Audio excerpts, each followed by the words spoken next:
All right, here we go. The mighty return of Faizon Love back on Vlad TV. Back on Vlad. That's right. Last time I was at your house in Atlanta. Yeah? Yeah. This time you're back in LA. Back in LA. I wish it was under better circumstances because unfortunately right now you have an active case.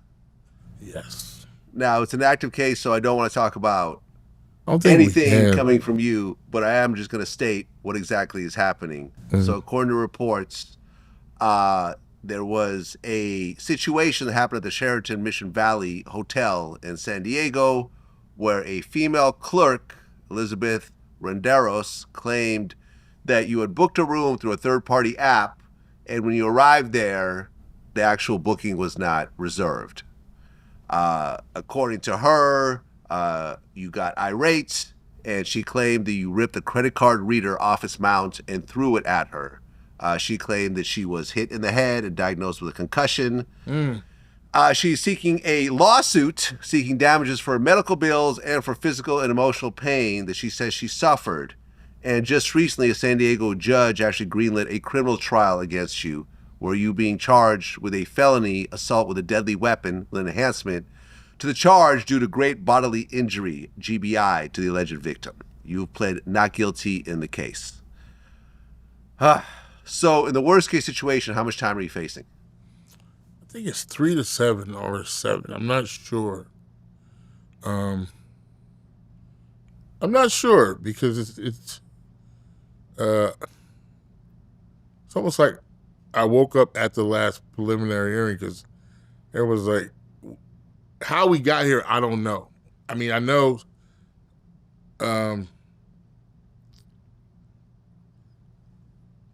there was an incident, and but at the preliminary hearing, it was all some new. I was like, what?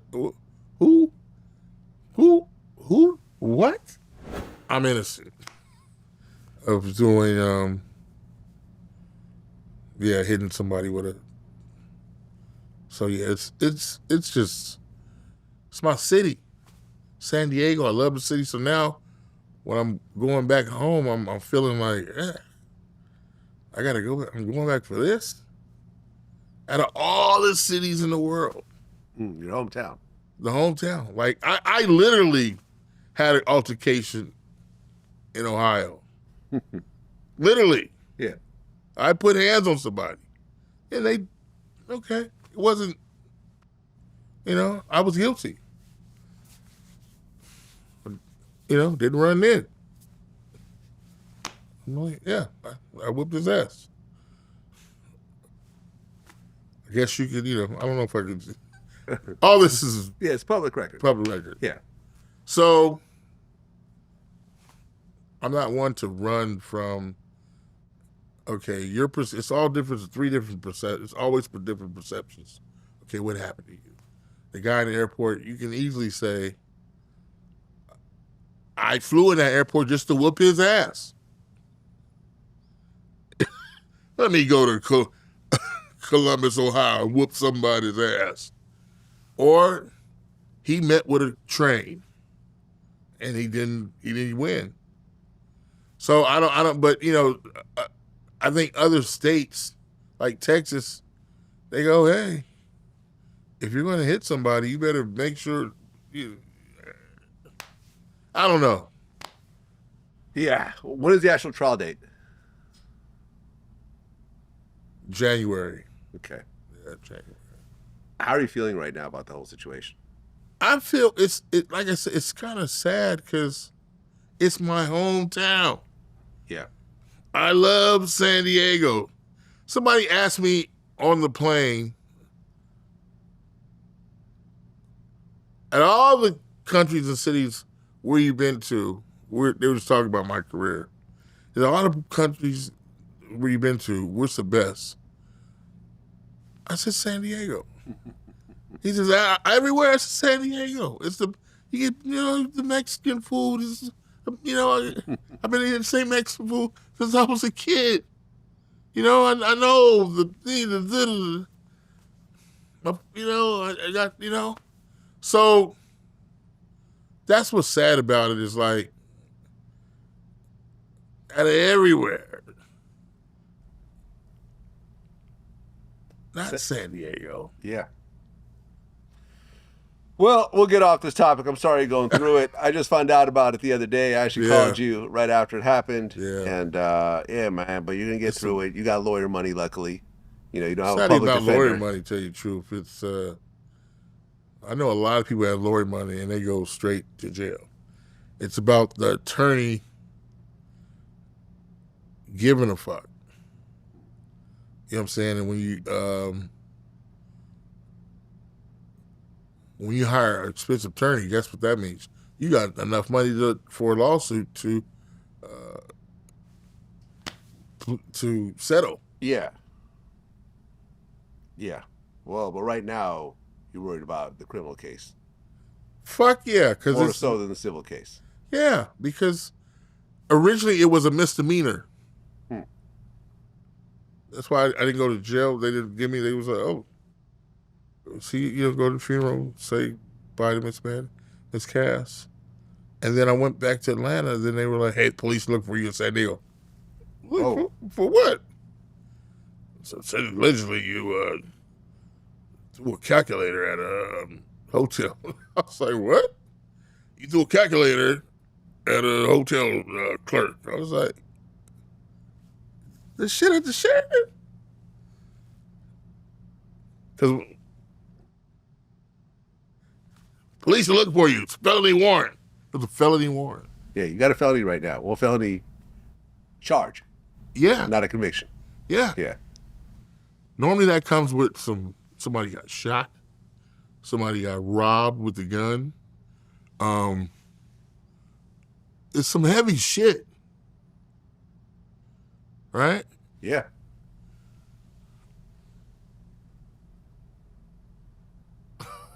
Do you have prior felonies? No. Okay, so this is a first offender, basically. I don't think they see it as that. Huh. Well, if you have no other felonies, then... Remember the 3-strike law? Yeah. I mean, one attorney said, take a strike. You don't get your motherfucker. You're 0 strikes right now. Yeah. Okay. Yeah, man, listen, I'm sorry you're going through it, and I hope everything works out. You know? It's part of, I don't know if I could say this, but my attorney asked me, do I think I have PTS? I said, I've never been in the war, Army. He said, yeah, but you're... PTSD? Yeah. Says, but you grew up, black man in America, now you're famous and people are fucking with you. I was like, that ain't PTSD. He's like, no, it's a form of it. So I've been talking to a shrink. I don't know if you can say that. I know the difference between a psychiatrist and a psychologist. Yeah. A psychiatrist is a doctor. They can prescribe medicine. There you go. Psychologist can just talk to you. I just found that out. I thought they were the same people. No, different. Spelling different. So talking to them is deep because you're unpacking whatever shit when you were a kid, and then there's I think a lot of black men have PTSD because the shit we go through. It's like the shit you go through every day. Every day. A good friend of mine, Shaka. You know Shaka? Shaka Zulu? Yeah. Yeah, the one who killed someone in self-defense? Well, self-defense. Yeah. He called me the other day, it said Shaka. Is he done with it, that whole situation, or no? Yes, I believe, yes. Oh, so he beat that? Yeah. Okay, great. I'm pretty sure. So he called me the other day, just say, hey, I'm calling, checking on you. How you doing? And I didn't even recognize his voice. I've been knowing Shaka for years, Shaka Jeff for years. Yeah. I was like, my phone said Shaka. I was like, this don't sound like Shaka. Shaka is, but the shit changed him so much. His voice is different. Damn.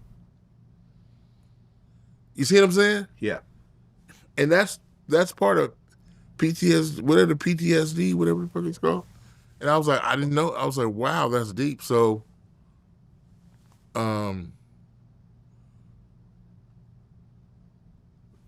trying to trigger out what's a trigger. For me, disrespect is a trigger. And, like, what? But because the one time you see disrespectful is 20 other motherfuckers and slap me in the head. And then all you see is the one motherfucker going, why do you go crazy? Like, motherfucker, 20 motherfuckers just slapped me and I just walked away. Just imagine everywhere you go, not everywhere you go. Like, I've totally refrained from socializing. You see what I'm saying? I don't want to go out. I don't want no new friends. I don't meet no new motherfuckers. No, I don't want to read your script. I don't want to do shit. Because it turns into some bullshit because people want to be famous. Being a victim now makes you famous. True. Yes. 100%. Yeah. You see what I'm saying? Yeah. That makes you famous. Yeah, more famous than you were last week? That's the one. You don't want no fame. You do not want fame. Fame is the new fame is anonymity. I cannot. Anonymity. Anonymity. Got it. There you go. That's the new fame. Shut the fuck up. Let me get in this motherfucker. Let me get there and get out with nothing. Well, your homie Ice Cube allegedly has signed a deal for the new Friday movie. You heard about this? Yes. Is this true? Is this really happening? DJ Pooh and Cube called me and called me and was like, yeah, Pooh's like, hey, Faze, we doing it. You in? Let's go. So, yeah, we are doing it. So this is going to be called Last Friday? I think it's going to be called This Friday. I'm not Pooh. This Friday? Yeah, This Friday. Yeah. It's just, this just happened. All this happened the same day. Jail. New Friday movie.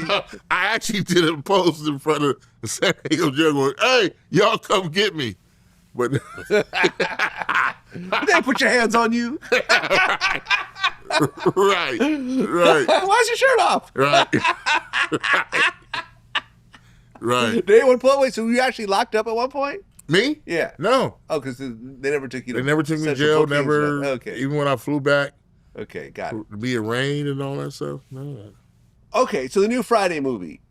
Do you know anyone else that's involved? Is it going to be like everyone from all the movies? Right now, I think it's Chris.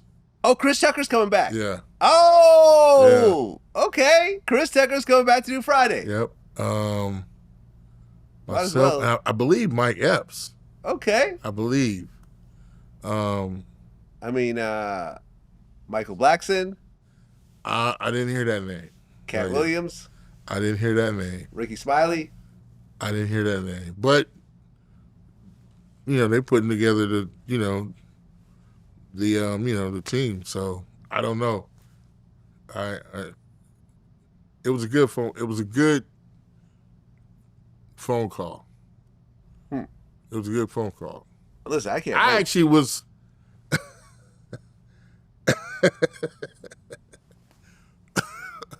I gave. I was like, "Hey Q, why don't we put that raccoon motherfucker that be on?" I know that's your guy. That raccoon. He's such a dick. It's not even a dick. He just hates the West Coast. Aries Spears. Raccoon.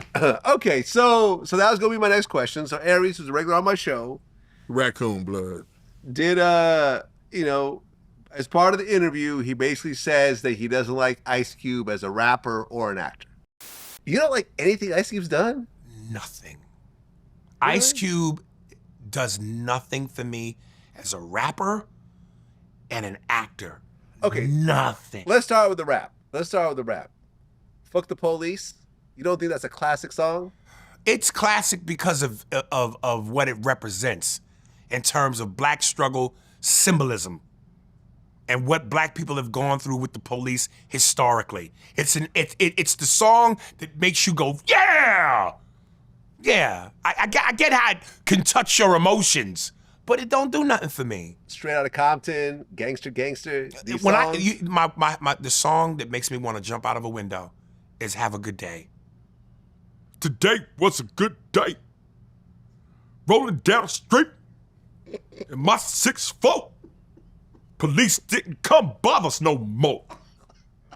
That's not the way the lyrics go. Whatever, but that cadence, that fucking cadence. You might as well have them say, green eggs and ham. Sam, I am. I'm going to ask you to redo this because it was so funny when I heard it the first time. The Tommy Chong joke? No. Ice Cube doing Anaconda. I don't remember what I did with that. You did a whole routine. But I ain't getting in that lake. There's snakes in there.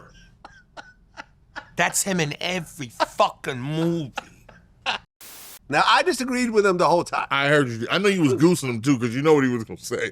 Come on, Aries. I was like, no, I disagreed. I like Ice Cube is I would say, definitely a top 10 all-time rapper for me. Possibly top 5. Listen. But definitely the top 10. Let's just do this. Flat out. Let's just solve it right here. What would the culture be without an Ice Cube? Yeah, you definitely wouldn't have NWA without Ice Cube. NWA, Eazy-E. Huh? Yeah. Dr. Dre. What did Ren say? Let's start some shit. Oh, you don't even know. Ren says, let's start some shit. I got a shotgun. Here's the plot. There you go. With a flurry of buckshot. Hold on. I'm just... Yeah. Chris Tucker. True. Faizon Love. Mike Epps. Boys in the Hood. Katt Williams.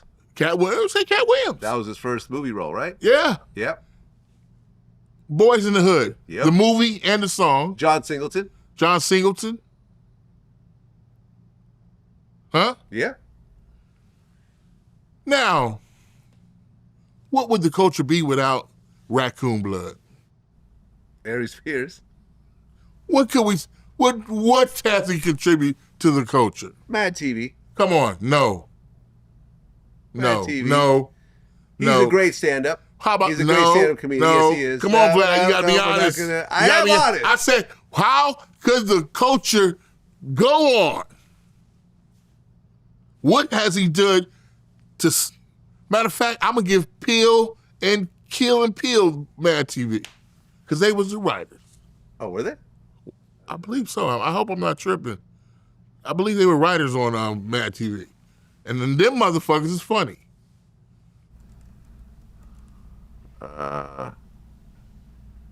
Yeah, you're right. Yeah. I had no idea. Yeah, see?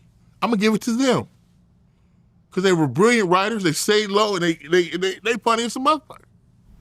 Oh, they actually created Mad TV. Yeah. Wow. Yeah, see? Okay. That's who you're going to give the and you didn't know that till they did their own. But I've been watching them for a long time. I'm like, these motherfuckers is funny. But what did Raccoon Blood, what has he created to change the scope of the culture? Listen, I am not the person that was agreeing with Aries. I know you weren't. Right now I'm talking to Raccoon Blood right now. Okay, look, Aries is a New York guy. No. He wants to be. He spent more time here. He came here when he was 13. He wasn't in Harlem when he was 13. He wasn't living that New York life. He got this hat from Jay-Z and he stuck with it. Jay-Z don't even wear the fucking hat no more. He's an imposter. Okay. Now, I know that's your guy, but okay, look, so it's the truth. Well, let's put it like this, right? And is Ice Cube the greatest actor of our generation? No. I think Ice Cube does Ice Cube very well. Yeah. And he's pulled off great roles being Ice Cube. Yeah. Now, not everyone can play themselves well. Like LeBron can't play LeBron in a movie. It's kind of cringeworthy when you see LeBron acting. It's like, ugh. Well, he's not an actor. LeBron's not an actor. Right. He makes 3 shots from. Well, I mean, Ice Cube was never an actor either in the beginning until he became an actor. He did become an actor. You don't like what he did in Boys in the Hood? No, I loved what he did in Boys in the Hood. That's acting. I get you. But LeBron was in But no. He was in some other movie. No. LeBron he was having fun. It's like when Shaq was rapping, I like coming to the east side. It had a beat and you could say, but we Shaq is a hip hop kid. He has gazillions of dollars. Of course he's going to go in and buy some studio time and have, the baddest motherfucker do his beat. I get it.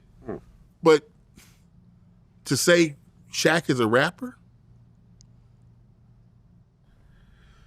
Well, Ice Cube actually responded to it. On a radio show, they actually brought up the Vlad TV interview. They didn't actually play it, but they mentioned it. And then Ice Cube said, he's a comedian because they never made me laugh. Suckers don't usually like me. Everyone got their opinion. They all stink. The feeling is mutual. Suckers usually don't like me. You know what I'm saying? Like, the people that, they usually don't like me when they coming from that angle. That's cool, though. Everybody got their opinion, and they all stink. You know what I'm saying? At the end of the day, it's cool. He entitled to his opinion. It's the feeling is mutual. I don't think he on anybody's list of top 10 comedians. You know what I mean, in the black community for sure. Yeah. So Aries made a video and he responded. He said, "I want to have a conversation with y'all about a word that's overly used and abused. Hater.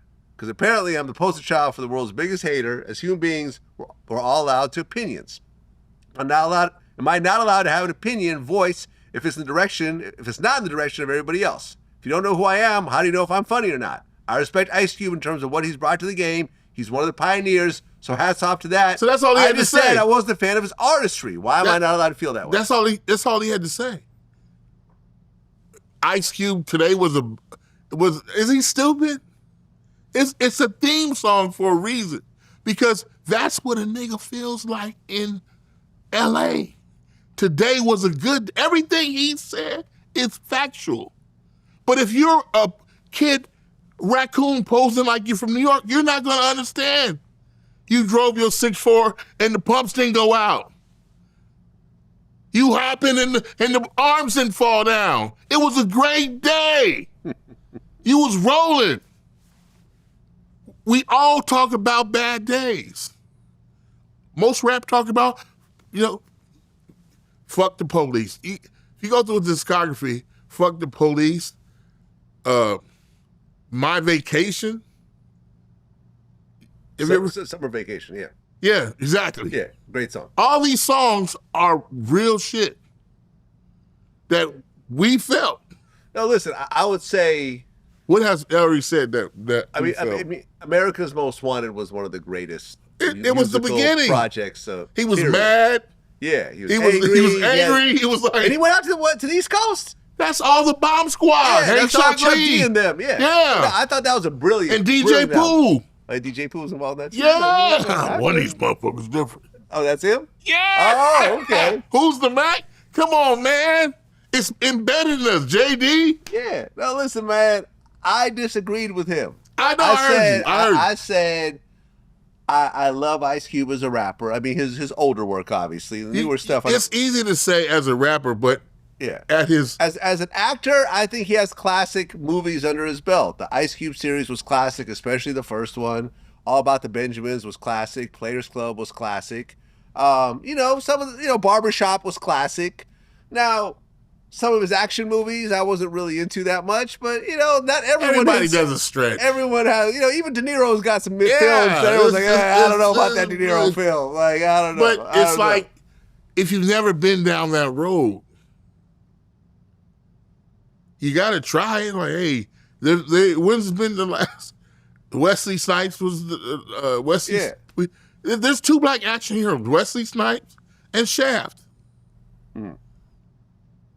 Why not try the motherfucker that said fuck the police? If you think about it, Arnold Schwarzenegger. I don't know. No, he's on everything. Well, yeah, just like, you did, what was the movie you did? The Replacements with Keanu Reeves. Yes. And we even talked about how Keanu Reeves is Keanu in every movie. See, what was Keanu Reeves like, by the way? He's the best. He's one of the best guys you ever. He's one of the best guys you ever meet, and he's honest. Me and the guy Bear, God rest his soul, playing my brother. We played football before, so it's the summer of '99, 2000, in Baltimore, and it's hot as a motherfucker. So every day we try to get out of practice. Every day we like, shit. So we're under the tent drinking fruit juices and shit. Keanu is running the lines.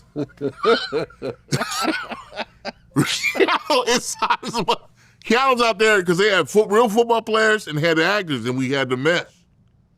Okay. So Keanu's running the lines. He has a neck injury from in a motorcycle crash, right? He's running the lines. He comes back. He sees me and Bear under the tent in the shade with a fan, drinking some fruit juices. He's like, "Come on, Faizon, what the fuck? I'm out here. What the fuck?" I'm like, "What? You got to do that shit?" I said, "Listen, Tom Cruise didn't fly no plane in Top Gun. You don't have to do this shit." He was like, "Come on, man. You're Neo." Yeah. And this is right after he did Replacement. I mean, The Matrix? Matrix. It's fresh off the Matrix. He's huge. Huge. Yeah. I can't believe I'm in the movie with this motherfucker. Okay. I'm like, we doing the movie with the Matrix. So, very beautiful brother. Well, Ice Cube starred in the Ice Cube's a beautiful brother too, but he can't show it. I'm like, you can let that shit go now. You can be the dad you are. Yeah. He's a great dad. Are we there yet? Right? That was which we needed. How many black films did you see we do with a surviving a family? Even now, we don't have it. You either in a dress, you getting fucked in the ass, or you selling cocaine. Okay. Right? Well, Ice Cube starred in the new War of the Worlds remake, which got a 0% on Rotten Tomatoes. I haven't. Is it in the movie theaters? I don't know if it ever made it to the movie theaters. People are saying this is one of the worst movies ever made. Did they see Sinners? Sinners was pretty good. I like Sinners. Sinners was the worst. You like Sinners? I'm going to ask you one thing. Okay, let's go. What is it about? Vampires. Yes. No. Because there's blues and the guy goes back to the blues house. Yeah. No, vampire movie is Lost Boys. I mean, it involves vampires. So it involves, there you go. But what is it about? I mean, it's about Should music we be vampires? Should we fight vampires? Because I was the first one at the movie theater because I thought it was about these black folks that became vampire and they eating their slave owners. I was like, I'm going to see that. It was not about that. I was like, I'm going to see that. It's not about that. and they eat them. All the slave owners getting eaten and beaten up. Like, pick that cotton. I'll pick it at night, motherfucker. That's what you thought it was about. I thought it was that. I mean, it was some people trapped in a barn. It was not that. Yeah, no, it was not that. But I thought it was a good movie. Oh, now, did I think it was the best movie I've ever seen? No. Come on. I will tell you that the best movie of the year for me right now is Magazine Dreams. I got to see it. You know what I'm talking about, right? I saw it, but I thought it looked a little suspicious. Jonathan Majors. Yeah, he's a good actor. Who's a good actor. Oh, listen, I ran into him recently. He was supposed to be in the Sucker Piss Sinners. He was supposed to be in Sinners? Yeah, he was the other guy. Oh, so what? Michael B. Jordan just played himself both times? Yeah. It was supposed to be him and Jonathan Majors? Yes, we're brothers. Oh. I mean, they already did the Rocky movie together. Yes, but this was a 1-2 punch. Well, yeah, Magazine Dreams I thought was phenomenal. I gotta see it now. I thought it looked good. It was that good. Matter of fact, when I met him for the first time at the Hollywood Unlocked Awards and we spoke, the first thing I said was, that was an Oscar-worthy performance. I said, you deserve an Oscar for it. And unfortunately, because the bullshit he went through with the white girl, like most people, including yourself, that I mentioned this movie to said they either haven't seen it or they haven't heard of it. I saw it, but it looked a little like the two dudes about to kiss at in the. There's a little bit of gay shit. Oh yeah, see, I can't. I mean, it's too much. It's too much. Spoiler alert. There's a little bit of gay shit. That goes on. It looked like it's not. It's implied. There's some implied. It looks like a man. It's not like a gay porn or anything. It's like an implied. At some point in the movie, it looked like somebody's gonna be bent over. Well, that kind of happened at some point. Blasted. So that sort of happened at one point. Really? Yeah, sort of. Yeah, sort of. Well, because he plays kind of like a half retard, kind of. He didn't go full retard. He didn't go full retard. He didn't go full retard. Now, you can't go full retard. So a half retarded gay dude is on a magazine cover. Well, he wants to be on a magazine cover because he's an aspiring bodybuilder, but he's still an amateur. He hasn't gone pro yet. This is pumping iron. Yeah, so he's like entering contests, but he's getting like 6th place and stuff like that. He's not actually. This is pumping iron. Yeah, I haven't seen that, but it kind of. You haven't seen Pumping Iron? How Arnold Schwarzenegger was found with him and the loofah? I heard about it. I have not watched it. Watch it. I have not watched it. Matter of fact, hold on. I want to show you this real quick. Hold on. Pumping iron, you have to, and he sounds a little retarded. Can you say retarded? Can we say retarded? I don't know. I might get canceled for this. Just to be totally honest. Hold on one second. I want to show you this one thing. You'll get a kick out of it. Hold on. Where the fuck is it? Hold on. This is a picture of the 5 highest paid black actors in Hollywood. Can you see that? Yeah. Oh, wow.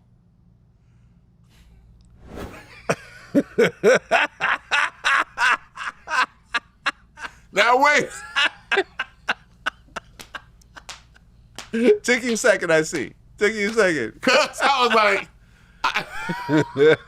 is that Robert? Oh my God. You know, it was so funny. I told Robert he was going to get an Oscar for that. He didn't get an Oscar for it. Yes, he did.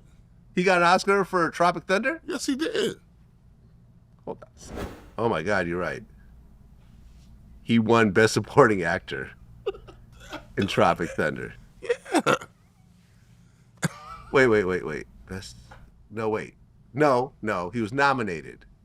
Here we go. He was nominated for Best Supporting Actor in Tropic Thunder. He won Best Supporting Actor in Oppenheimer. Yes, you're right. Yes. You're right. Yeah. He did not win in Tropic Thunder. I thought he was going to win. But he did win. Yeah, no. If you're right. Oscars, yeah. He was nominated. Still a big deal. Huh? Still a big deal. Yeah. I mean, do you feel like, well, I mean, I can almost answer the question. I feel like everyone who I knew that was black during that time, no one really got offended over the blackface thing. Because it was meant to be funny and show the ridiculousness of Hollywood. It wasn't, you know what I'm saying? It was to show, the whole movie is about the ridiculousness of Hollywood. Yeah. The booty sweat. You know what I'm saying? You people. What you mean you What people, do you mean, What do you mean you people? That shit was brilliant. Shit was brilliant. No, it was a brilliant movie, man. Yeah. I think that was the first time that you've seen blackface with nobody like having a problem with it. Well, like I said, it was to show the ridiculousness of Hollywood. Like it's like, and the actors, and like he said, you went full. That was part of you went full retard. You never go full retard. Tom Hanks. He was a ping pong champion. Wasn't a full retard. You didn't go full retard. Dustin Hoffman, Rain Man. Yeah. He can count toothpicks. That's not full retard. You went full retard. You went full retard. That movie was to clown the industry. Yeah. Those trailers were brilliant. Sweat from my balls and all. It was like, yeah. So it wasn't like he was really doing that, you know, because Charlize Theron did it. What do you mean? Was it her? Charlize Theron? Dressed up in blackface? Was it her or was it Nicole Kidman? It was somebody dressed up in blackface to Earth the Kid or some shit. I'm like, come on, knock it off. I forgot who it was. So there's a reports about Nicole Kidman in blackface were likely the result of confusion surrounding her role in 2003 film The Human Stain, where she played Fania Farley, the lover of a college professor. Even the no, not exactly. No. Yeah. Look, he did full on blackface. It was meant to be funny. And it was funny. And how he was talking, so, what you mean for what? Shit. I'm like, knock it the fuck off. But No. this shit was What do you brilliantly mean, you done. people? And what do you mean, you people? Yeah. And that was smart because it's like you're a black guy on the set. And what? The fuck are you? What? So, yes. I when I saw it, we would do these barbecues in Malibu every Memorial Day. And it's funny, him and Jamie Foxx were working on this film. And I was like, I told Jamie he was going to get the Oscar before he got the Oscar. I came out of Universal, and it was a big thing of Ray. And I said, oh, that's Jamie. Oh, that motherfucker about to get an Oscar. That motherfucker about to get, and when I went to see the movie blows you away. Ray, it was like, oh, shit. So he had a party at his house, and I was like, motherfucker, you about to get an Oscar. Is that crazy? Yeah, but Ray, when you saw it, you were like, okay, yeah, he's going to win this. He became I Ray saw Charles. the poster. They had a poster on Lancashire right when you come out of Universal by Lou Wasserman's office, the old Lou Wasserman office. And I was like, that's Jamie. That's not Ray, that's Jamie. He was that focused. Why do you think that after he did Ray and won that Oscar, he hasn't really had anything close to that caliber? It seems like he's been sort of doing. What has he done? I know what Django, the greatest movie ever. Okay, all right, I'll give you that. What? Okay, no, you're right. The greatest movie ever. I guess there were so many fillers in between. Well, that's Welcome to Black Hollywood. There's nobody writing, and to my point with Sinners, the problem with Black Hollywood is that we're not, I don't know if we're allowed or we won't use our imagination. Well, one of my Vlad TV YouTube members actually had a pretty good question. His name was Hustle's Greed. He said, would you ever do a Tubi movie, or would that ruin your chances with Hollywood? What the fuck is... Let me explain. What's his name? Hustle's Greed. Hustle's Greed. Let me explain two things to you. Hollywood is over. Tubi is going to surpass Netflix. Okay. Okay? Because it's the only vehicle where you can say, hey, Mom, I'm on TV. And everybody in your neighborhood watches you on Tubi. Okay. Pockets of that around America. True. And then they fuck around and send you a little fucking check. You're in the business now. They're telling me, first of all, I would change that shot. Tubi's going to be bigger than Netflix. Okay. Like, I'm going to release my special on Netflix, on Tubi. Okay. So, I already have films on it, old films, whatever that I've done. But Tubi, there is no Hollywood no more. These studios are fucking closing. They're imploding. There's no money in it. Netflix fucked that money off. You see what I'm saying? Yeah. So there's no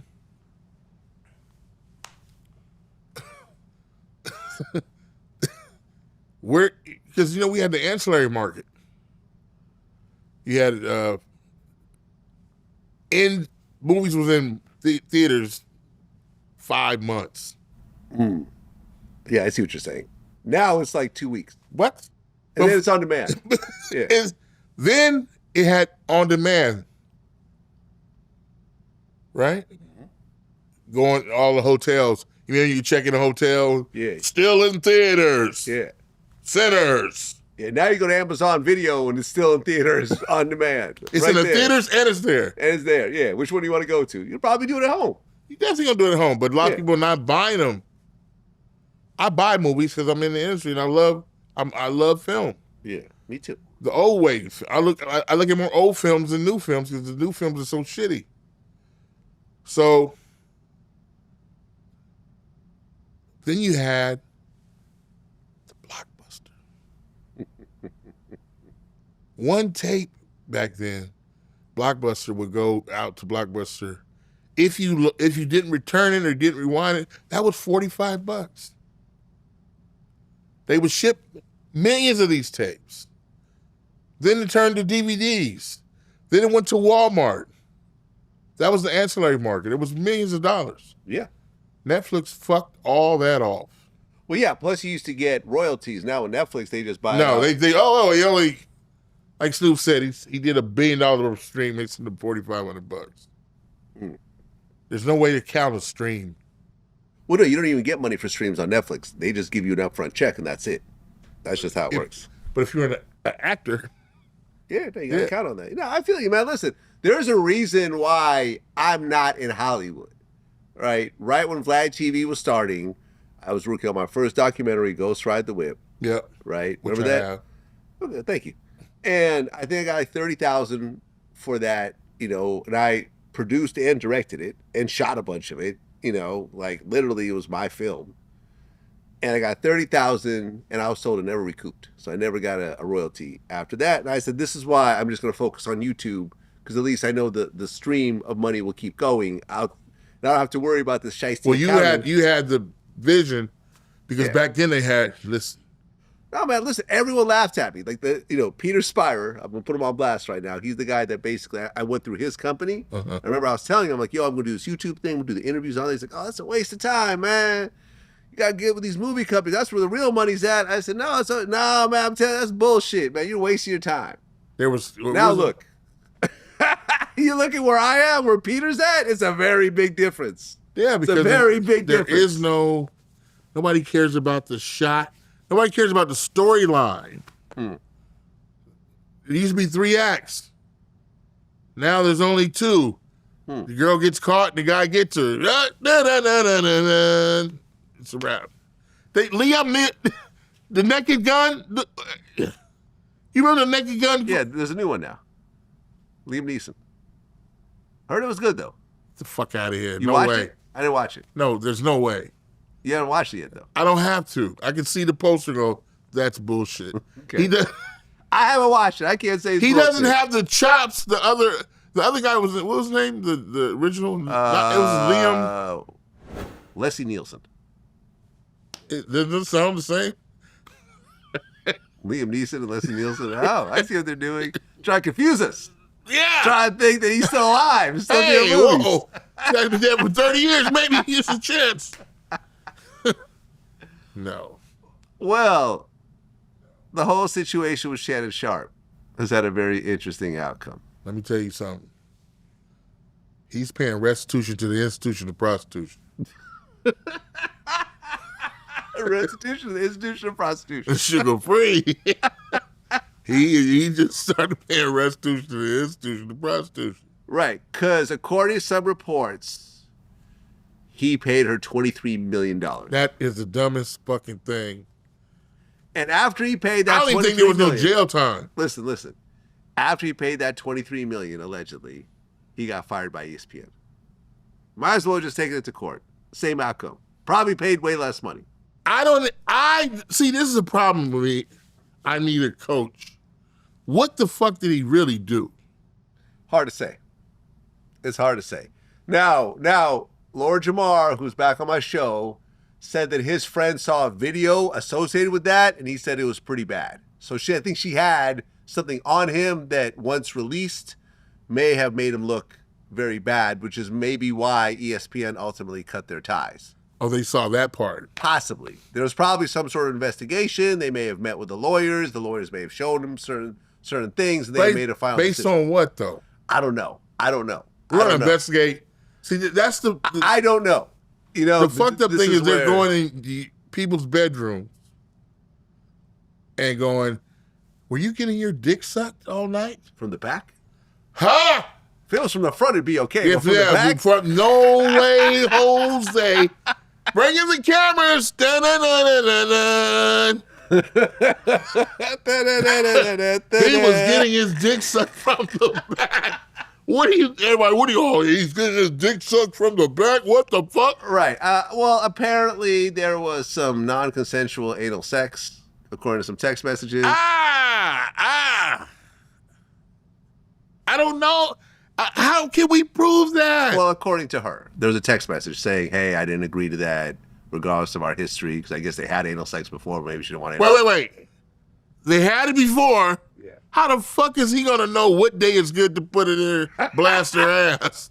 Well, obviously Tuesdays there's no anal sex. Well, that's what I'm saying. Though everyone knows that. No anal sex on Tuesdays. I think that's a law somewhere. Oh my god. Oh my god! I forgot my organizer. No blast in the ass on Tuesday. What the fuck is going on, Vlad? You know what's so funny about all these Diddy and Shannon and all these? Nobody from the porn industry is getting called in. Well, Ron Jeremy. Ron Jeremy went to prison for all types of rapes. No, for rapes. Yeah. But they fuck like that on the porn lots every day. Yeah, but everyone signs release forms and it's a business. So you can. No, listen, you can blast somebody in the ass as long as you sign. Yes. I mean, they're flying people in and out of Van Nuys. This is what it's come down to. It's going to come down to everyone's going to have to sign NDAs and consent. Listen, I had heard. Okay, John Cena. You heard this story? So John Cena moved his girlfriend into his mansion, and she had to sign a 75-page agreement that said that she is a guest. Yep. She does not live there. Makes sense. He's a smart guy. She can be asked to leave at any moment.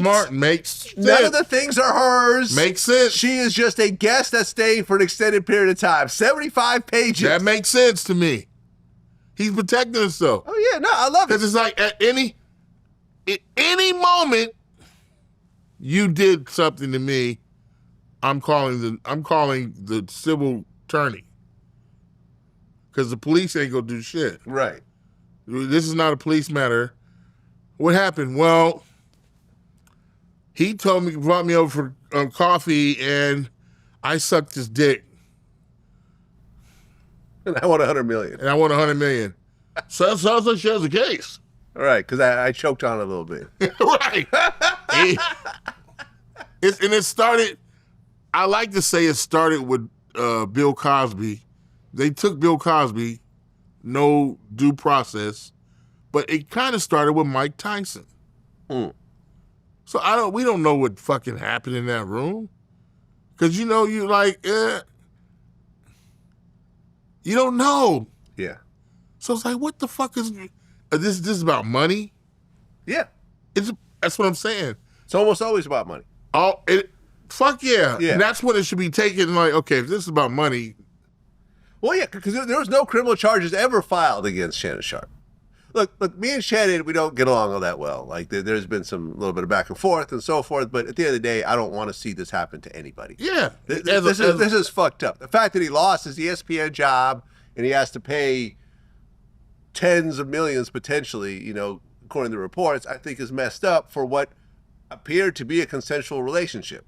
Now, if he was driving around Baltimore somewhere and there was a girl coming home from college and he snatched her up and threw her in a trunk and tied her up in his house for about 3-4 days and had butt sex with her, then I would say then, yeah, he deserves to go to prison and be sued. Hell yeah. Right. But a consensual relationship, listen, she was 19 and he was 50-something, still legal.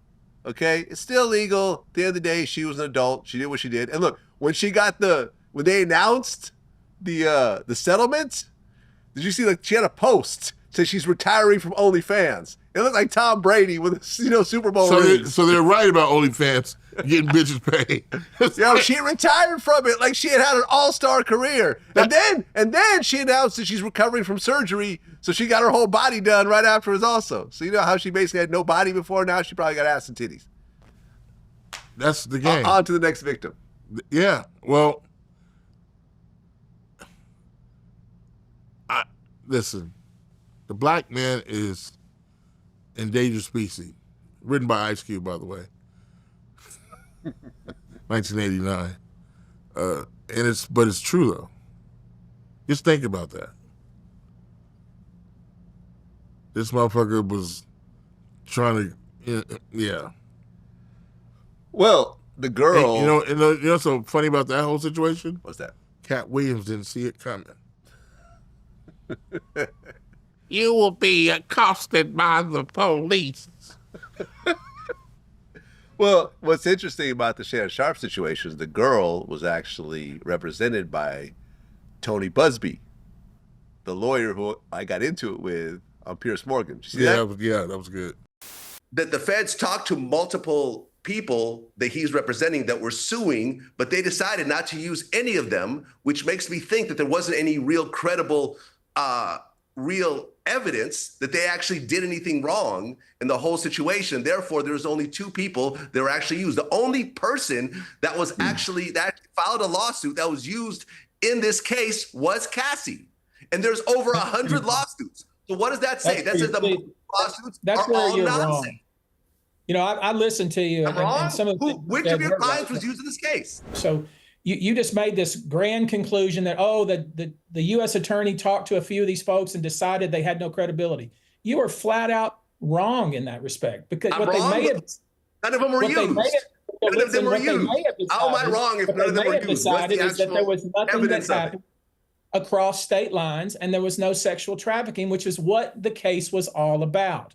So it has nothing to do with whether these people were credible or not. Their case is a civil case alleging state law claims of assault after being drugged. That was not the case that was brought by the U.S. attorney. And frankly, that's not a case that could be brought by the U.S. attorney, and which is the point your own that client accused Jay-Z and Diddy of raping her when she was 13, and we all saw it was all nonsense. It was absolutely false. It was absolutely false. She said Good Charlotte was there. They weren't there. She was 13 years old. Her own father said it was all nonsense. Jay-Z sued you over that. Come on. Like you have a long history of not credible give you a little people bit of information, a long history. All these broad a long history. You don't even know what you're talking about. Have you won a single lawsuit with any of these people you've represented? A single lawsuit. Literally 30 days ago for $640 million, pal. So don't be telling me about winning lawsuits. With Diddy? More lawsuits than any lawyer in the United States. So I don't hear with Jay-Z. How many lawsuits have you won against Diddy and Jay-Z? How many lawsuits have you won against Diddy and Jay-Z? None have went to trial yet, knucklehead. Think about it. They don't just file a case and go to trial. Wait and see. You won nothing. Okay, let me just jump. All right, look. You're a knucklehead. Thank you. That was good. Thank you. You was ripping that motherfucker ass. Because they send those motherfuckers out. Man, listen, I was like, look, you got 100 people that have all been drugged and raped by Diddy. And then you also got that girl who said she was raped by Diddy and Jay-Z when she was 13 when her own father said it was nonsense. Right. Like, come on. Like, cut it out. Yeah. Nobody was used in this Diddy federal case. Like, none of them, not a single person. Yes. Even though they had all types of male prostitutes on there that were not being trafficked interstate, because I've interviewed 5 of them at this point, right? So, and he's like, wow. I'm like, how many of these cases have you won? I just won a $650 million case. Nothing to do with what we're talking about. Yeah. Yeah. That was a personal injury. This was a personal injury lawyer that started doing celebrity stuff. And they're still doing personal injury. Exactly. And that's where he won. And I found out some very interesting kind of little tidbits because I talked to a top lawyer about the situation. Yeah. So you got these lawyers like, we've won $600 million for our clients. You know what happens a lot of times? They'll like sue somebody who's uninsured. Yeah. Right? And the maximum would be like $1 million. Yeah. So the judgment will say $650, but you're not going to collect any of that. Nope. You're not going to collect any of it. Nope. So it looks good on paper. I just won $650. By the time the dust settles, it'll be a couple $100,000, if that. It'd be $10,000. Exactly. So you could say how much you collect. How much you collect for your clients actually in the bank, right. You're going to have a very different story. So I don't believe these like, We won $10 billion. It's all because he got run over, You know the first guy to do that was? Who's that? Larry Parker. Larry Parker. I see his billboards around. Oh, you don't know who Larry H. Parker is? I mean, I heard of him. Oh, my God. He's the king of this? He used to do these commercials, but he had a restaurant in Beverly Hills that we would all go to, and they had all this food and shakes, and the shakes would be named the Bobby Brown this, the Chris Tucker this, the Ice Cube salad and all this, but it was a place everybody would go to. Death Row, everybody would be there. Wait, are you talking about this commercial right here? Hold on. When you're in an automobile or motorcycle accident, you want a fighter on your side. Look at the 80s, 90s. That's the new one. Larry H. Parker got me is a guy in a wheelchair. Larry H. Parker got me. Larry Parker took care of me very well. He's got the random black guy in there. Look at that. Look at that. Hold on. You gotta see this part. Look at this. This just comes out of nowhere. Hold on. Look at this. Larry Parker took care of me very well. We've been That's it. They just threw him in there. They used to have a guy in a wheelchair. In Southern California. I'm glad I called Larry H. Parker first. See, no. That's not the one from the 90s. The one from the 90s is... Okay, hold on. Larry H. Parker got me $11 million. It's a dude in a wheelchair. He can't move or nothing. Hold on a second. Okay, I can't find the wheelchair commercial. Yeah, trust me. You'll I'm gonna send it to you, but yeah, he was Larry H. Parker will fight for your right. Unless that skinny guy is a new Larry H. Parker, he's lost weight. This guy was big, and he had a restaurant in Beverly Hills. Okay. On Beverly, and we would be there 24, it's 24 hours, and then we got a little crowded. Somebody got shot. Okay. We're closing this down. Okay. That's how to do it. But that was our go-to. That was the... Well, since our last interview, it's been a while since our last interview, so Diddy's been arrested, he's gone to court, and I successfully predicted exactly what would happen. What did I said the same thing. I said, I don't get it. I don't understand it. Yeah. He beat the RICO. He beat the sex trafficking. He got caught with the prostitution. We don't know what that's going to be. Could be a slap on the wrist. It could be a few years. It's a ticket. Yeah. Although I had Judge Mathis on my show recently, and this is someone who knows more than all of us. Yeah. He was actual state judge. Yeah. In Michigan. Detroit. Yeah. And what he said was, because of everything that came out on the stand, the judge could actually give him a harsh sentence based on the things that were mentioned. What's a harsh sentence, though? 10 years. Not for that. Not for prostitution. I'm telling you, it could happen. I'm not saying it will happen. I don't think it'll happen. But I'm trying to say, what pimp got 10 years? Well, I mean, his lawyer said that this is the only man in America in jail for hiring male prostitutes. Right. Right. And look, I've interviewed now 5 of the male prostitutes. All of them have said that they weren't trafficked. All of them said that, they were fine with doing the job. It's the weirdest shit going on. It's like being a celebrity is the worst thing in the world, it seems like. Because that's the only thing they're going after him. He's a celebrity. He's a black man with money. When he, you kiss his ass. I mean, he's an asshole, but I don't know, somebody told me Steve Jobs was an ass. I never got treated like that from him. We were going to get into a fight one time, and when he understood that I would slap shit out of him, we was cool. You and Diddy. What? You told me the story before. Yes. What was it over? We were... refresh my memory. We were shooting a movie called Made. Okay. And by the way, before you tell the story, how would you rate Diddy's acting ability? I know I'm gonna tell you this. He was dedicated to it. He was dedicated to it. Mm-hmm. He did good. I remember there's a scene in the limo where there's a scene in the limo where he's supposed to come in and berate me. Mm-hmm. And I got this thing in my nose, this inhaler, this Vicks inhaler in my nose. And first is Vince and John talking, what the fuck's going on?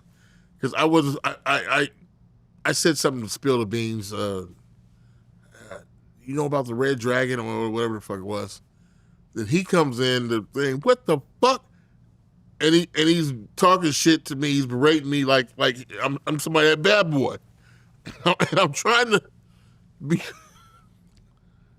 to be scared, but then I kept laughing.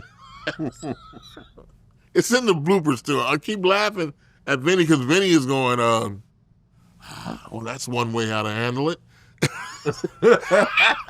and Diddy kept going. He hung in there because he's like, shut the fuck up, you stupid motherfuckers. And I'm like, listen, shut you fat motherfucker. I'm like, it was good. Yeah, I remember I had Bill Bellamy on my show. Yeah. And I guess Diddy had tried out for like the quarterback role in Any Given Sunday. Yeah, that was. Yeah. And he said that they were watching the tryout when they were like throwing the football and it looked like a girl throwing with her left hand. Yeah, he's not. You know, and it's like everyone was just cracking up. But that wasn't just him. That was Michael Clark Duncan too. Rest in peace. He couldn't. He was big. They thought he was gonna be good. Somebody hit him. He said, "Ah!" And they said, "Where did that come from?"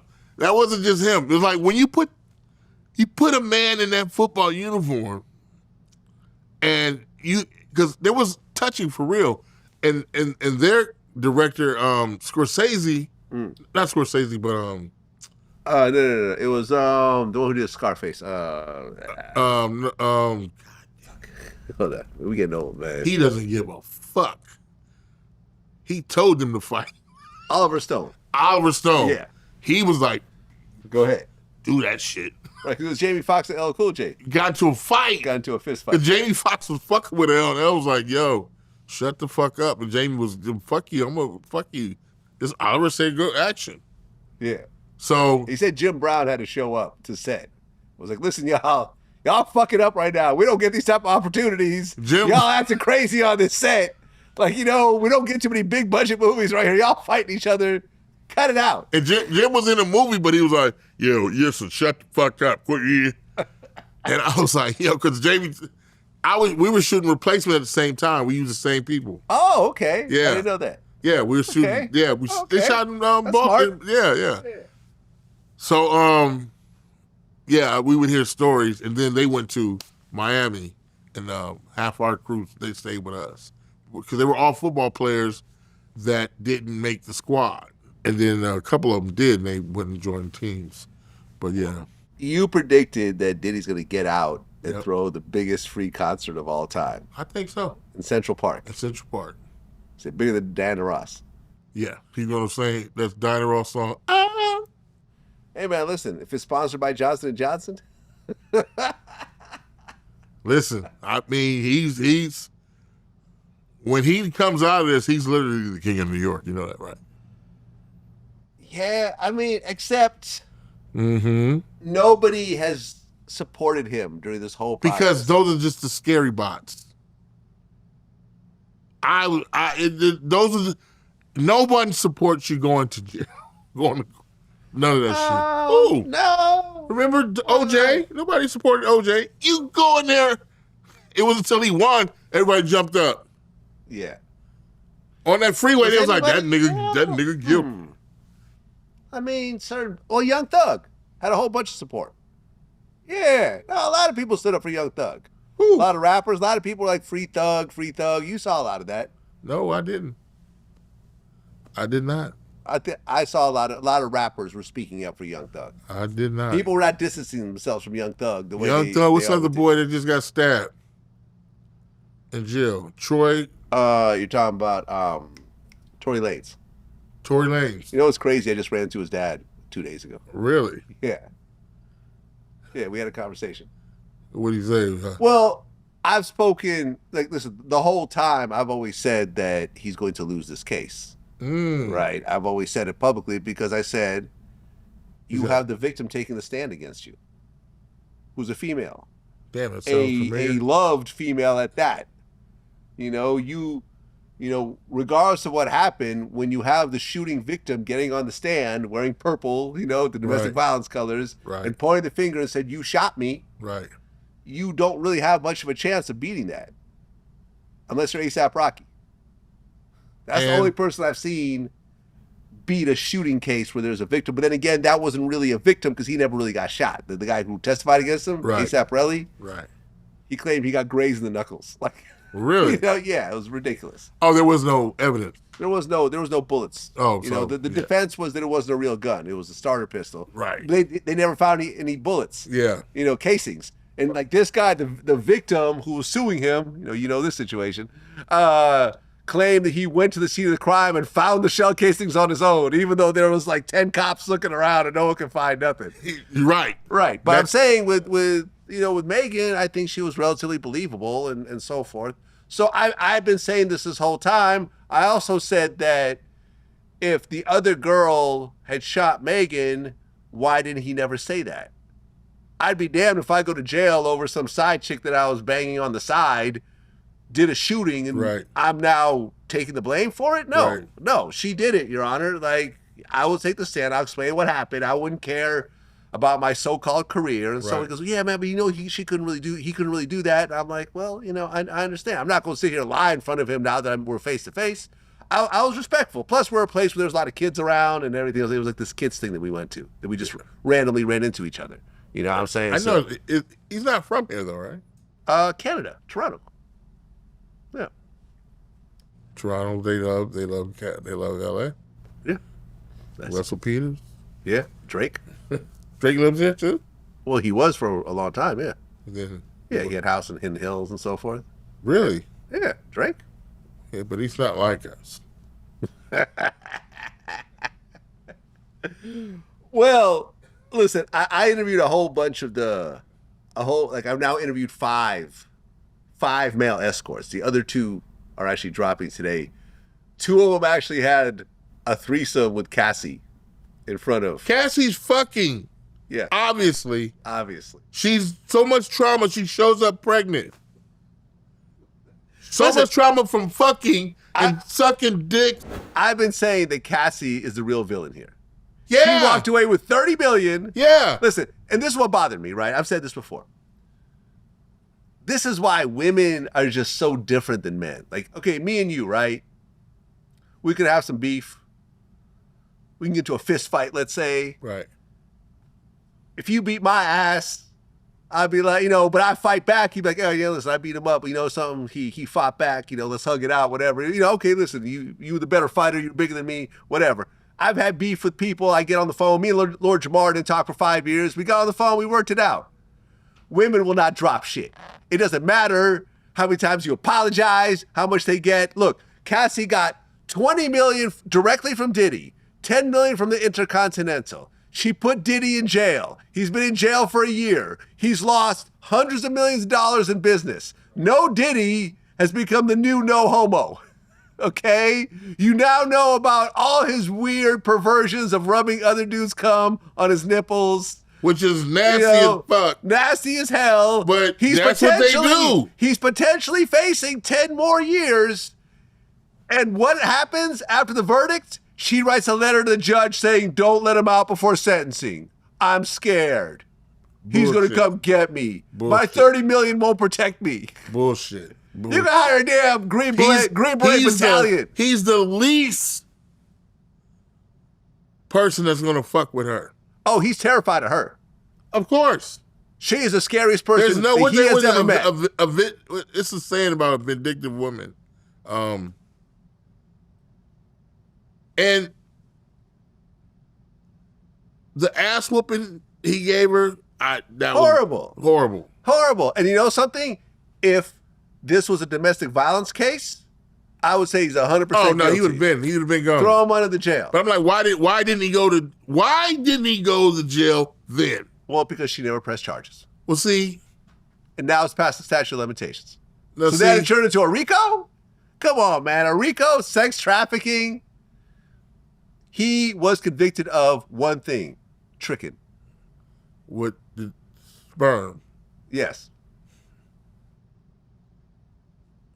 I don't, yeah. That, what is the saying for a woman? There's nothing like a vindictive woman or some shit, but it's the truth. It's like, women have started wars. Hell to Troy. Yeah. I mean, you got, when they first started talking about she was sucking all these dicks and then calling this motherfucker and then getting blasted, and she had to enjoy some of that. Yo, listen. One of the escorts that I interviewed, Daniel Phillip, said that, and he said this on the stand because he took the stand. She asked him to pee in her mouth. See? It was her idea. He had never done it before. See? It was her idea. See? That is some freak shit. Yes, that's another level.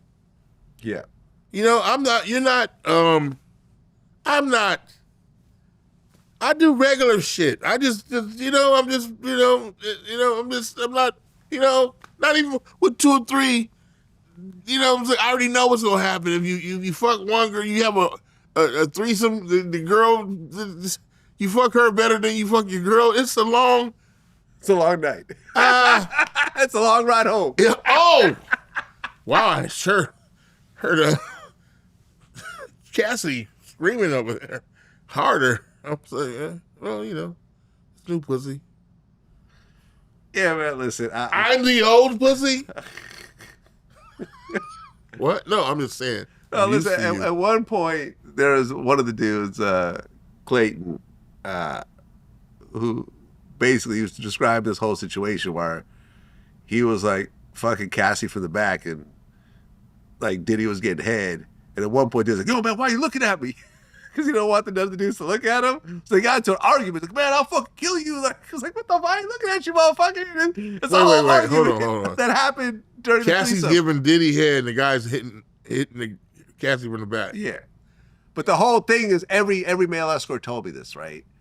The whole thing was, when you started the whole thing, the whole session, like Cassie would say, don't look at him, pretend like he's not there. Yeah, he's dealing with some other shit. Yeah, all this time, we were all looking at like Diddy as an alpha male to just find out that he's really a beta male. He's a cuck. He's a cuckold. A what? Oh, a cuckold. What's that? A cuckold is a man who gets off on seeing other men have sex with his woman in front of him. A cuckold? Cuckold. Cuckold. Now I've heard about where the cuckold. Cuckold. A cuckold. Yeah.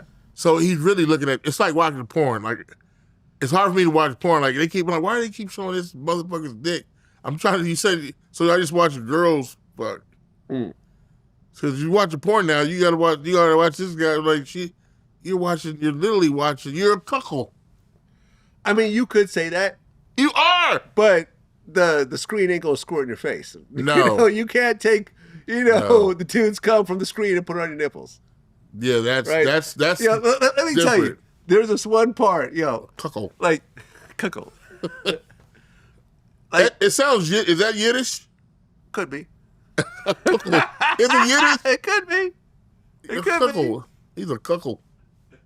Like, I remember, like, this one of the dudes say he didn't really understand the whole sperm thing, right? Like, what Diddy was doing. Like, no one really knew, because all the sperm play would happen behind closed doors, right? They would go in the other room. And this one time, he said, because these sessions would last for like 8-9 hours, 2 days sometimes. People would be drugged up, whatever else. So he was like hitting it for like hours, and he couldn't bust. So finally, he just faked an orgasm, right? So he faked like he came inside her because they weren't using condoms. Right. So they went in the back room. 15 minutes later, Diddy comes out. It's like, hey man, are you sure that you bust? He's like, yeah man, you sure? Yeah. All right, hold on. Came back out again. But I don't think you busted. Like, no, man, it just wasn't a lot. So I guess he was like poking around in there trying to find it. He was looking for it inside of her. That's some other shit, bro. I mean, listen. Like, I don't get this, man. Listen, I have been with hundreds of women, right? Hundreds of women, maybe even 1,000 women. I don't know, but definitely hundreds of women. At no point did I say, you know what would make this better? If another motherfucker busts in here no. If another dude came here and just started fucking you in front of me, like that sounds like a nightmare. This chick told me that's not a fantasy. That's a nightmare. Yes, especially some dude named the Punisher. If I'm fucking a chick and I see a dude, I'm stopped. Like, oh, hold on, blood. Yeah. Hold on. I don't want no knee to touch me.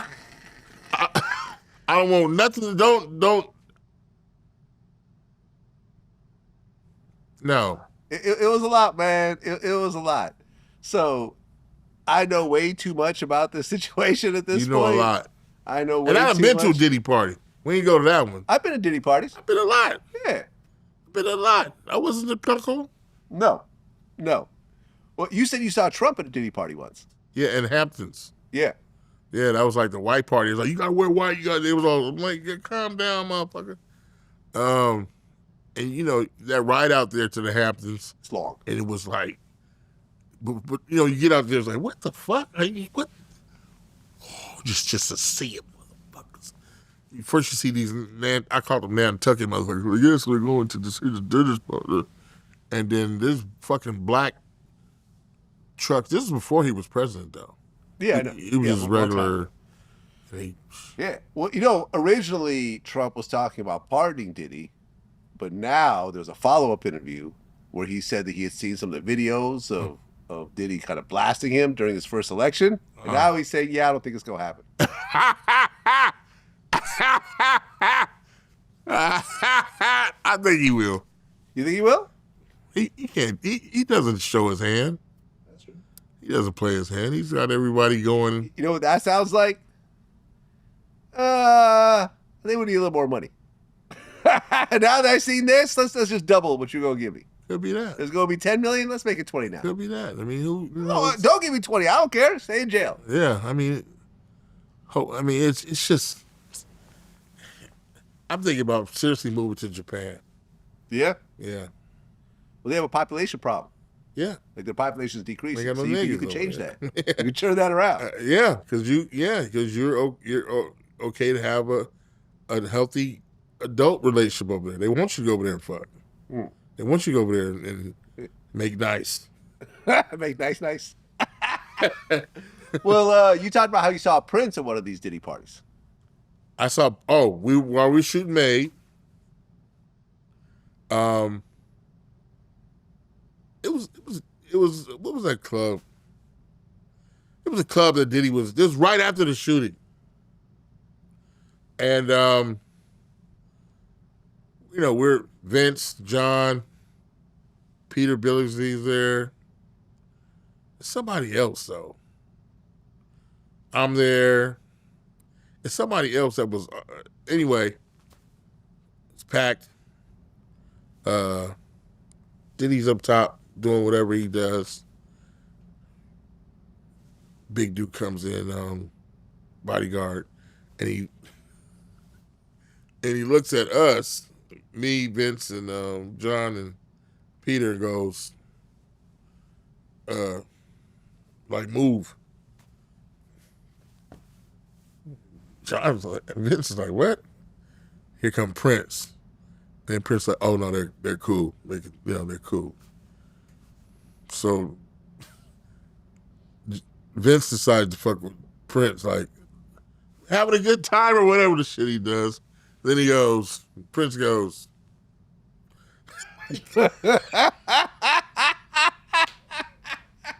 like wrap it up. He shouldn't have did that because Vince mocked that motherfucker the whole time.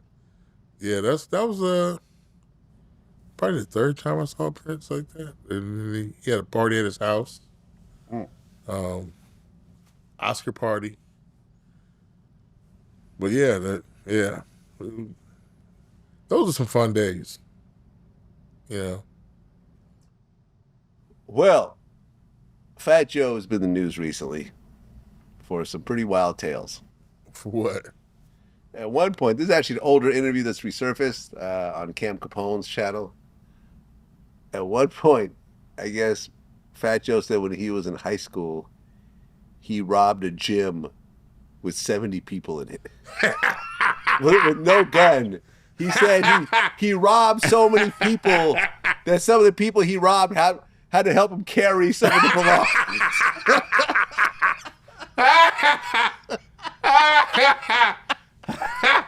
Oh my God. Oh my God. It's just hilarious. It's just, I don't know. It's like, yeah, okay. Well, Yeah. Or any of these people witnesses? No, apparently not. Apparently not. No one else is coming to it? Well, I just interviewed this new comedian named Wil Milz. The Pack It Up dude. I don't know if you've seen any of his skits, but yeah, he called him hip hop's biggest liar. That's got to be up there with 100 bricks. Well, listen, at one point, he claimed he was a 5% Nation member, right? What? Right. So I remember I brought this up to Lord Jamar, who's like original 5%, right? Yeah. So he claimed his name was God Crack Kim Great God Allah. and Jamar, God Crack Kim Great God Allah, right? No. Right. He said his name was God Crack Kim.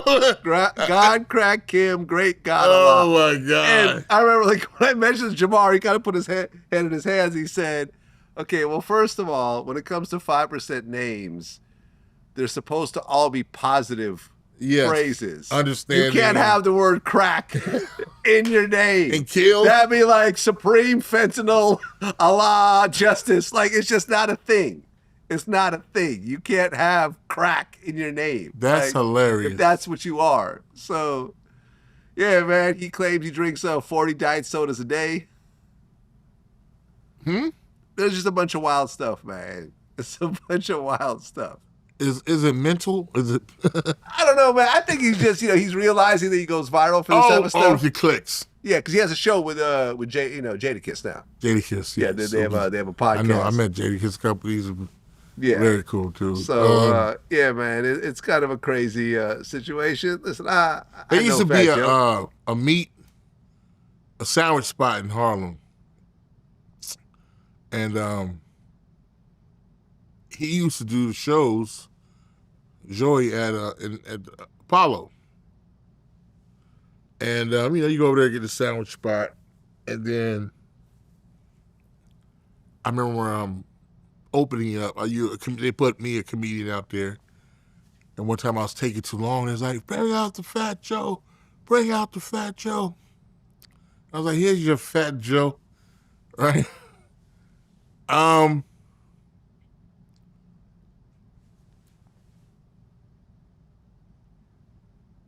talking to Mel Maxey, and Mel Maxey goes, that's the kid, that's the dude, he works in the shop. Pointing to Fat Joe. He was like, so when did all this dope selling and all this street? He was working in the sandwich shop in Harlem. Look, man, clearly it's working. I remember back in the day, I interviewed Fat Joe. This was like maybe 6 years ago or something, and probably even longer. I think it's maybe 8 years ago, and he claimed that he had a joint album with Biggie, and they'd recorded 4 songs for it. And I remember talking to a bunch of people that were around Biggie during that time, and all of them said this just wasn't true. Like, they were like, all of them were like, this never happened. Maybe you're talking about Pun. No, Biggie. I know you can confuse the two sometimes, but no. I remember meeting Pun through Mickey Benzo. Mickey Benzo was his manager at one time. Yeah? Yeah. Yeah, man, listen, Pun died way too young. He was in his 20s, I think, right? I don't know. I only met him one time, and when I met him, he was, he's like what you were telling me. He was 28. You know who Dave Blunt's is? Dave Blunt's, no. Let me show you. I just interviewed him again. Dave Blunt's. This is what he looks like right here. What the fuck? Yeah. Oh, the guy on the stage. Yeah. Yeah, he actually wrote that cousin song for Kanye. The one about giving his cousin head. He wrote that. He was giving his cousin head. Oh, you hear about this song? No. Okay, so this happened a few months ago.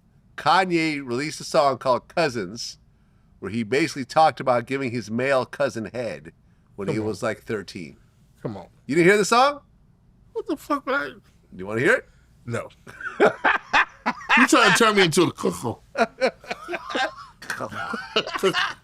Yeah, so basically... He put it out? He put it out. Dave wrote it, but based on the things that Kanye told So him. Dave did it. Well, Dave ghost wrote. I mean, he wrote it and did a reference track, and then Kanye actually performed it. No. Yes, it was about, he had a younger male cousin. He claims that he found some magazines in his mom's stash. I guess his mom was lesbian at the time. And it was like some gay magazines. So they decided to like do the stuff they saw in the gay magazines. And he gave his cousin head. Kanye. But the story came from the big dude. Well, the big dude wrote the song. The story came from Kanye, but how would he know how to write the song if he didn't do it? Because Kanye was telling him all about it. Wow. Yeah. And do you feel like an alien? Listen, I feel like an alien. I talked to some people that have known Kanye for a while, and they all said it's a real story. It's not just trolling. It's like they'd heard it from Kanye before. Hey, you guys want something to eat? Did I tell you about the time I sucked my cousin's dick? And I guess his cousin is in prison. He's like doing life in prison for murder. You think? You would think. Yeah. Yeah. Imagine his cousin's day when that song came out. Imagine he's waking up out of cell, you know? He's like, hey, man, get some breakfast. Fool? Yeah, man. What's up, fool? He probably been bragging about his cousin Kanye this whole time for years, for the last 10 years. Yeah, man, me and my cousin, man, yeah, you know, we used to get babysitters. You know, babysitters used to come watch us together. That's my man. Yeah, I remember he used to always tell me he's going to blow up and everything, you know, so everyone knows that's his cousin. You know, he's sitting there getting his pancakes and his eggs. Yeah, you know, I told you. Why is everyone looking at me today? Why is everyone looking at me today? Huh, that's weird. Why is the gay table staring at me? Right. Whatever. Probably nothing. Why do you want to braid my hair today? Hey, man. You need your hair braided. I'll do you better than Kanye. Kanye was just a kid. No, I've had practice. Is it safe to feel like there's no place to go? Like, you know, and it's like I'm not trying to.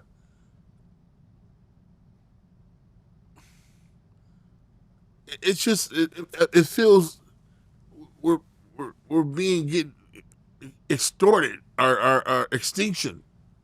It's like, what the fuck? There's no. If you like pussy, you're going to jail. If you look at pussy, you're going to jail. You can't even have a relationship with a woman now. Or a man. Well, a man you can. Tyler Perry's being sued by a guy right now. No. That's ridiculous to me because Tyler Perry is the reason. If you want to become a mega millionaire doing movies, and you blast a guy in the ass that's 32 years old, I think he should he can do that. Nothing wrong with that. There's nothing wrong with him blasting dudes in the ass. 2 adults. They're 2 adults. Yeah, man, listen. Like, I personally don't understand why Tyler doesn't just come out of the closet at this point. I think he'll be celebrated, personally. That's what I think. I think it's a secret society. Like, I'm like, wait a minute, he's blasting these dudes in the ass. They're 30 years old.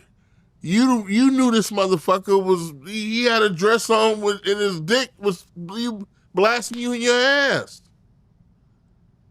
And you're complaining? You were in the movie? Yeah. I don't understand none of this shit. It's like,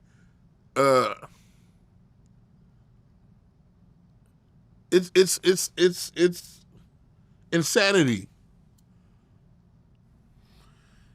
Yeah, it's a lot. How do you go to another and said he blasted me in my ass? I wanted to wear the dress in the movie. I put it on, and he gave me the opportunity. So I think he should be able to blast motherfuckers in the ass who he's given a chance. I mean, if it's consensual, why not? That's what I'm saying. That was Hollywood is built on this shit. This wasn't HR. The HR doesn't need to be here. Yeah, but look at Weinstein, still in jail. But that's what I'm trying to. I don't understand why. I talk to women all the time. So please tell me, if a girl goes to, and I'm not talking about rape. Rape is very different. Rape is fucked up. I think motherfuckers should have their dick cut off for rape. Just go straight, cut their dick off. But if a girl, that used to be the thing, use what you got to get what you want. Remember that? Yeah. So if you're using your titties and your nipples to get my dick hard, to get in the movie, fair exchange, no robbery. But now, this girl turns 21, 25 every day. Now I'm not interested in you. Now it's a what? I mean, look, a lot of these stories, like, and I walked to the bathroom, he was jacking off. So walk out the bathroom. Walk out of the bathroom. Leave the bathroom. Like, if you don't want to see him jacking off, you can leave. I had to stand there and watch. You let him finish? Did he lock the door after you? No. But no. I was, like the Cassie thing. Yeah. Look, like, people like to get to me, get on me for this. But look, Cassie had one hit song that someone else wrote for her. She can't sing her way out of a brown paper bag. She was never a talent. Nobody else wanted to sign her. The only reason why she had a chance to put out more songs because she was fucking the boss. Fucking the boss. That's it. When she left Diddy, was there a bidding war for all the other labels? No. I was like, okay. No, SoundCloud didn't want her. Who? SoundCloud didn't want her. SoundCloud said, nah, we're good. Hilarious. We're good. That's hilarious. We have a higher quality of artists here. I know we let everyone upload, but we're going to make an exception. SoundCloud didn't want it. We're good. SoundCloud didn't want her. Oh, that's hilarious. Yeah. Go find her own MySpace page to upload her music after that. That's hilarious. Yeah, I'm saying, like, she wasn't a talent. And the thing is, people like to create these narratives of, like, he held back my career. Yes. No, you didn't hold back nothing. You had no career. You had no career till you were not a real singer. You weren't a real entertainer. You weren't a real actress. She had been in a movie and she sucked. You know what I mean? She was given opportunities because she was fucking the boss. And he gave her a lot of opportunities. At the end of the day, he lost money on her. Yeah. Cassie was not a profitable artist. And I know people that worked at Bad Boy during that time, and they said that they sincerely pushed her just as hard as every other artist on the label. But people didn't pick up on it. Because I didn't even know her music. I mean, Me and You was a hit song, but that was before Diddy actually came around. Like, Diddy signed her off that song. But then she, the guy that brought her to Diddy, she dropped her, him, and started fucking Diddy. Exactly. And then when she was with Diddy, she stopped fucking him, started fucking the coach. Kid Cudi. Well, yeah, and the guy she's with now. Yeah, her husband, Alex Fine. Yeah, the personal. So she's what? She's a car hop. Yeah. She's gonna jump shit. She's a runaway. Yes. So why the fuck are we doing all this for a runaway? Man, listen, I've been saying she's the villain, and now some of the male escorts are suing her. Good. I've been saying that. Good. I've been saying fuck her. Yeah, man. Listen, at the end of the day, it's one of those things where everyone wants to be the victim. And the thing is, being the victim comes with give me a bunch of money. Victim, that's all it is. It's all it is. Remember, no one calls a cop, they call their attorney. They call their attorney. And they file a civil charge. He did this because there's no way out of a civil charge. Yeah. You have to Well, you have to get it dropped. Now, judges do drop civil cases where there's no merit. Yeah. And sometimes lawyers end up dropping their clients. But listen, I had a bullshit lawsuit, which I ended up settling, for like, it was like a 5-digit settlement because I'd already spent a bunch of money on it. And I'm like, it's just easier to just pay her to make her go away. It wasn't anything like sexual or whatever. It wasn't a sexual assault or anything else like that. It was like some work shit where someone made an inappropriate comment to her when I wasn't even there. When I wasn't even there. And she was suing me over someone else making one of my guests. Because you have the money. because I'm the one with the money. Yeah. Right. So but at the end of the day, we settled whether and that was if that. If this happened at UPS, it would never be the light of any of this shit. Yeah. If it happened at FedEx, nothing. Nothing. But certain people but let them walk past. Yeah. Look, I remember I interviewed Tom Mesereau, right, who was Michael Jackson's lawyer. And he was also Bill Cosby's lawyer when he lost later on. And a bunch of people, right? And I remember he told me how he had a long talk with Michael Jackson because he helped him beat his criminal case. Remember the one that he actually won? But he said that Mike told him the biggest mistake of his life was settling with his first accuser. Yep. Because when the guy showed up and wanted all this money, Mike's like, I didn't do that. And people around him said, Mike, listen, pay this kid off. You're going to make hundreds of millions of dollars more. This will all be behind you. You'll go on with your career and you won't have this hanging over your head. The exact opposite happened. As soon as he settled, everyone else sued. And those are normally the people that are behind this shit. Pay this off. Yeah. And then they'll represent you're gonna make this money back. It's peanuts. Yeah, you're right. Because it's not even the case. It's just the aggravation of hanging over your head. Like, fuck, I got to go home and deal with this. I got to hear this shit in the papers. Yeah. I got to hear these people talk about how I'm fucking these kids. I hear the jokes late night. It all compiles to like. Have you ever met Michael Jackson? Funny you should say that. I was supposed to. Oh, okay. Chris was like, hey, man, Mike wants to see you, man. And I said the dumbest thing. And I remember, I said, ain't he up there fucking with them kids? Man, I wouldn't bring my kid around. What the fuck? You know, Chris cussed me out. Fuck you mean, man? And I think the invitation really came from his mom and I think I was watching that trial, and when he started to dancing on those cars, I said, this motherfucker's innocent.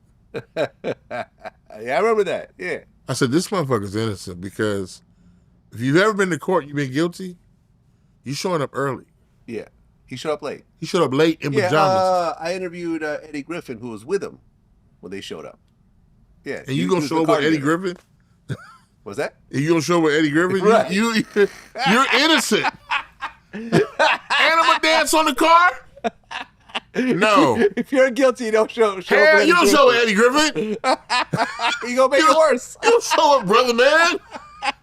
I'm telling you, don't show up, brother. He gonna say some fucked up shit. Yeah, Mike, fuck these motherfuckers. Michael Jackson was ultimately found innocent, though. All three of the little motherfuckers came on. They're adults now. You can count them on the internet. Yeah. Saying it never motherfucking happened. Our parents put us up to try to get money out today. I think one of them. Did mainstream media ever pick that truth up and put it out there? One of them actually, I think, killed himself at one point. I think. Well, one of the accusers or some shit like that. Yeah. Because his conscience done fucked him up. He showed up late. Let's go home. Yes. Let's go get some hoes. I dare you to dance on top of the goddamn roof, Mike. He danced on the roof, walked in there in pajamas. I said, he's innocent. He's innocent.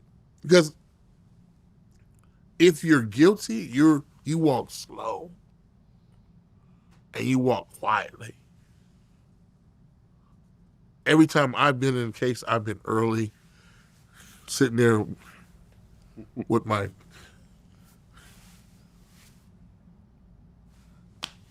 It's like, no, same thing. Yeah, no. You come early.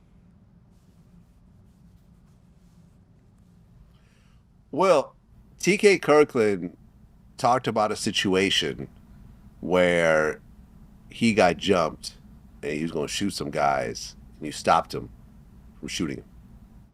I was late to a comedy show because being a player, I wound up having sex with this woman before my show and overslept. Got to the club and these gentlemen called themselves trying to jump me. They wasn't running the comedy show. They was thinking they was some gangsters. I had already had the Puffy case, and Faizon wrote a character letter for me to that particular judge. He mentioned that. Yeah. He mentioned that? Yeah, he wrote the character letter for me. So this particular day, after that fight, these young men didn't understand what they had did.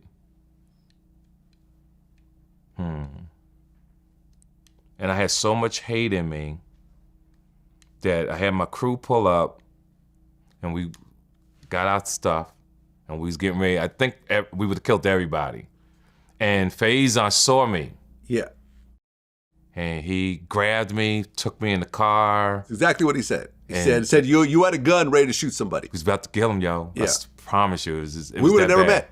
We'd have never met. Yeah. It was that bad because it was disrespectful. Yeah. And I had to, in all my life when I got jumped, I had people say they knocked me out and I had to deal with the lies. And they don't understand what I gave up as a man because I was a different kind of guy 20 years ago. And I changed so much because when you have children, you have grandkids, it's really something to live for. And I thank Faizon to this day because he took me in the car. He was mad. I'm talking about he was like mad at me. He's yelling and screaming about, yo, I just wrote a letter to your judge. Like what are you doing? It was so funny. But Faizon Love, thank you so much. Yeah. I appreciate you. And he's one of my closest friends that people don't even know that we're really that close. I love TK. Yeah, it's my man. Very few people I'll take a bullet for. Oh, he's one of them. Definitely. Okay. I've been on, trust me. And he was about to do something stupid. I had just wrote a letter. You know, when you get a corporation, you know, on your fact as a corporation, he had stole some money from Diddy. Right. You told about the story. And I had to write a character letter. Yeah. Right. Saying that's not his character. He doesn't That's usually not his steal character. stuff He's from a Diddy. good guy. He helped a lot of people. I was lying my ass off. But it looked good. It was Faizon Love, and the judge knew Faizon Love, and da-da-da-da-da, and da-da-da-da-da.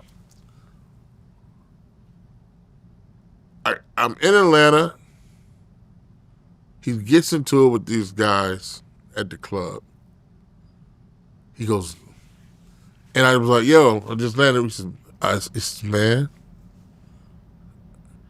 I think he was going to get a gun or he was going to get something. I was like, fuck, I'm about to come get you. We got to go get some chicken. Fuck that. I go upstairs. It's all hell breaking loose. I just snatch him. Like, come on, man, let's go. Let's get the fuck out of here. And calmed him down. I mean, it would have been real bad. And yeah, it'd been bad. Well, this just came in as we were talking. The judge has denied Diddy release on bail.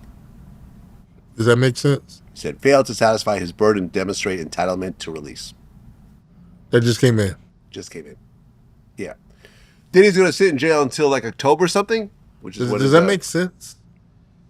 I think I'm being fucked around like that too in my case. Like what did I fuck your daughter or something like that? Or what's going on here? Why are we? That's deep. Yeah. Just because we can. That's a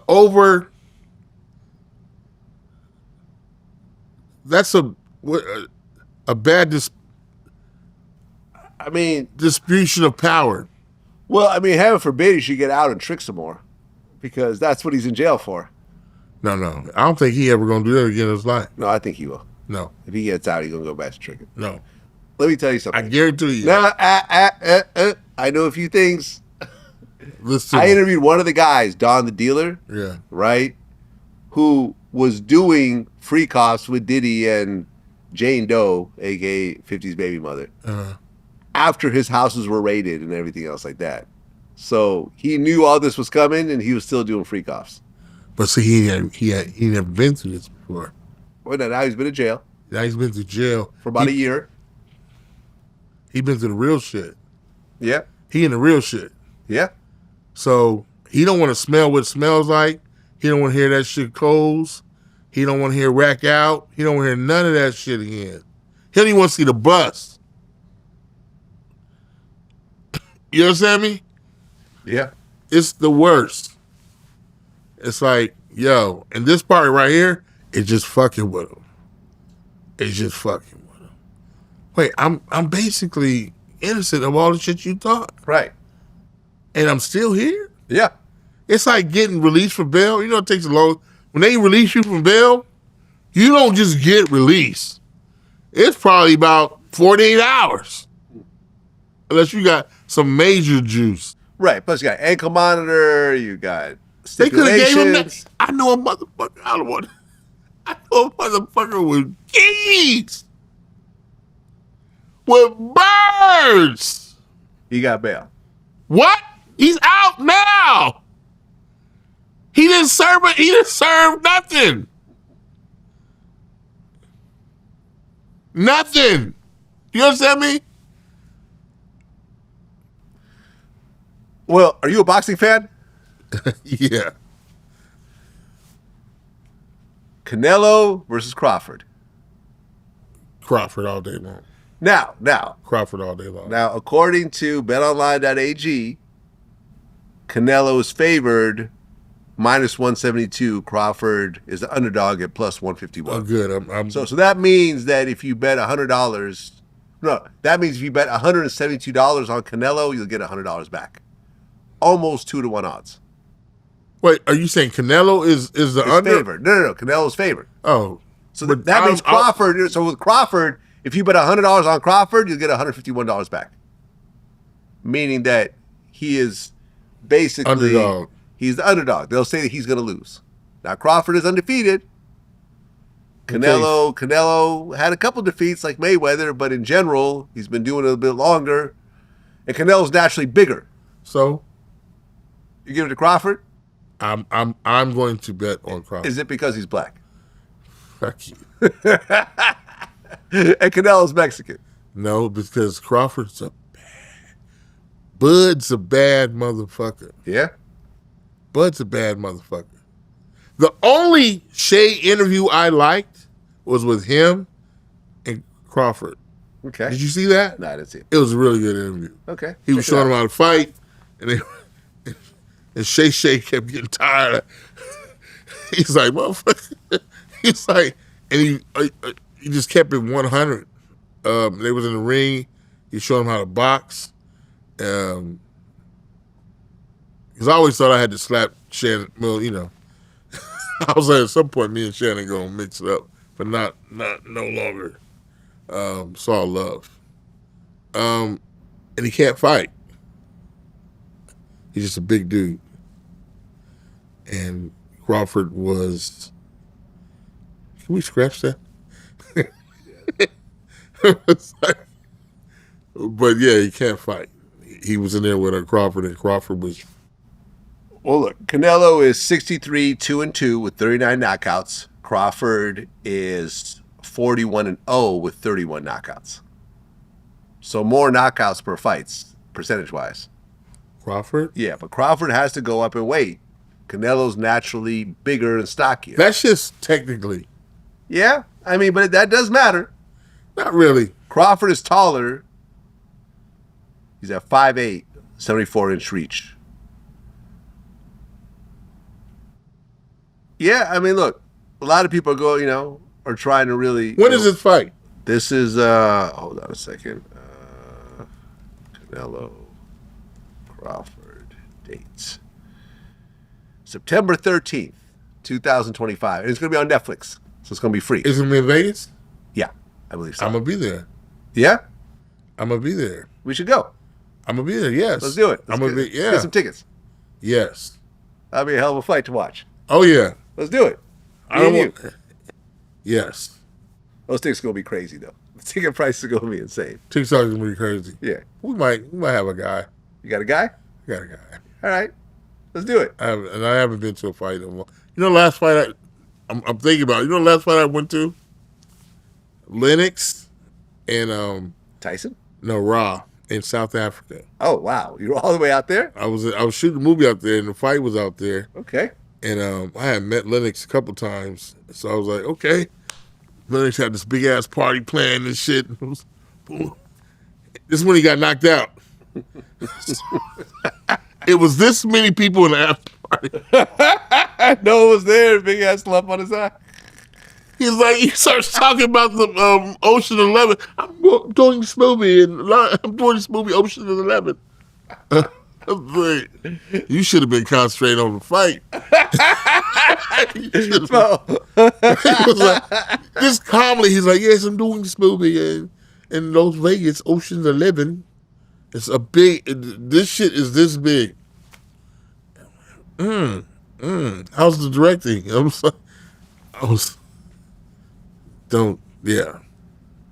Yeah. But that's the last fight I've been to. All right, so we're going to see Canelo and Crawford. But I hope I don't want to jinx, but we're going. We're going. We're going. We're going. We're going. That's Katt Williams claims that he has a pig named Faizon, a pet pig. Yeah, I mean, Kathy is so funny. Kathy Williams? That's Kathy Williams? Yeah. Let me ask you a question. Can y'all just work it out? Because I feel like it's nothing to work. I mean, listen. I feel like nothing has really happened between y'all. There's been some talk, and I guess there was an altercation, but it wasn't really an altercation. It was like a stand-up. He pulled a gun. I could have. He pulled a gun on you, but no one got shot. Yeah, but that's the dangerous part of that.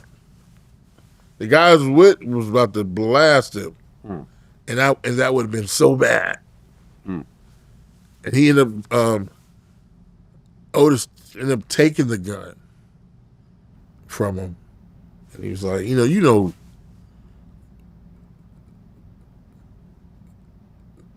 people who really know, it's like, fucking gun's light. There's nothing in it. I was like, oh man, this guy. I don't know. Me and Mac Minister got into it. That's a name I haven't heard in a while. Yeah. I interviewed him in prison. He's doing triple life, I think. Yeah, he's been calling me for, and then I knew him when he was doing stand-up. He was doing stand-up. That's where Katt got his whole routine from. Oh, okay. Yeah. And he heard me say it on a podcast and reached out. Oh, man. Then he switched the shit up and was like, man, you ought to really try to work that out with Katt. I'm like, there's nothing to work out with him. Bottom line is, I think it's this whole internet thing where he calls himself blowing you. I don't know what it is. I'm tired, man. I'm grown. I'm 57 years old. Well, listen, when I talk about beef, I usually try to work it out. I mean, I don't know Katt like that. I've interviewed him before, but not like a real serious sit down. But I'm just saying, sometimes I've squashed it with a lot of people that people didn't think I was going to squash it. I'm too old and too much in trouble to fight him. I'm really facing 7 years. So where does it stop? Where do we just say, man, I was like, maybe is it something I'm doing wrong? Because I live by a code.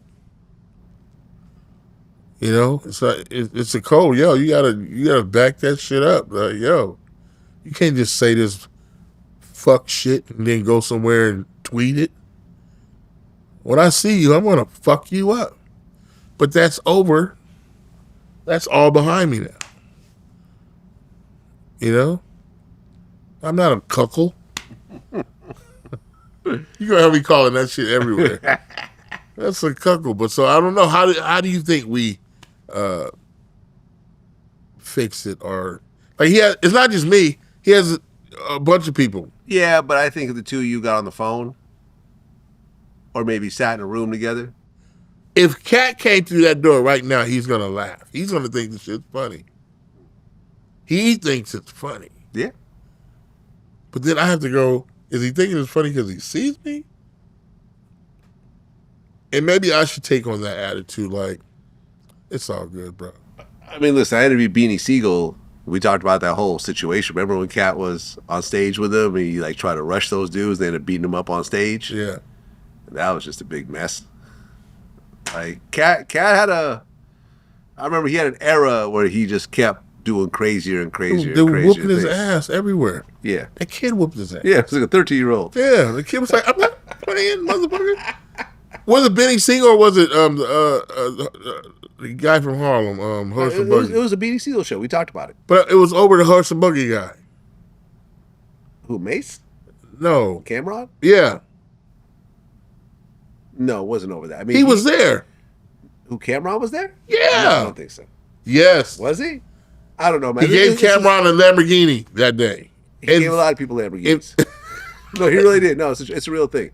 He's giving out stuff like he literally like Boosie, like he gave Boosie like $50,000 when he saw him when he got out. Like, yeah. And by the way, Boosie just accepted a plea deal for his federal gun case.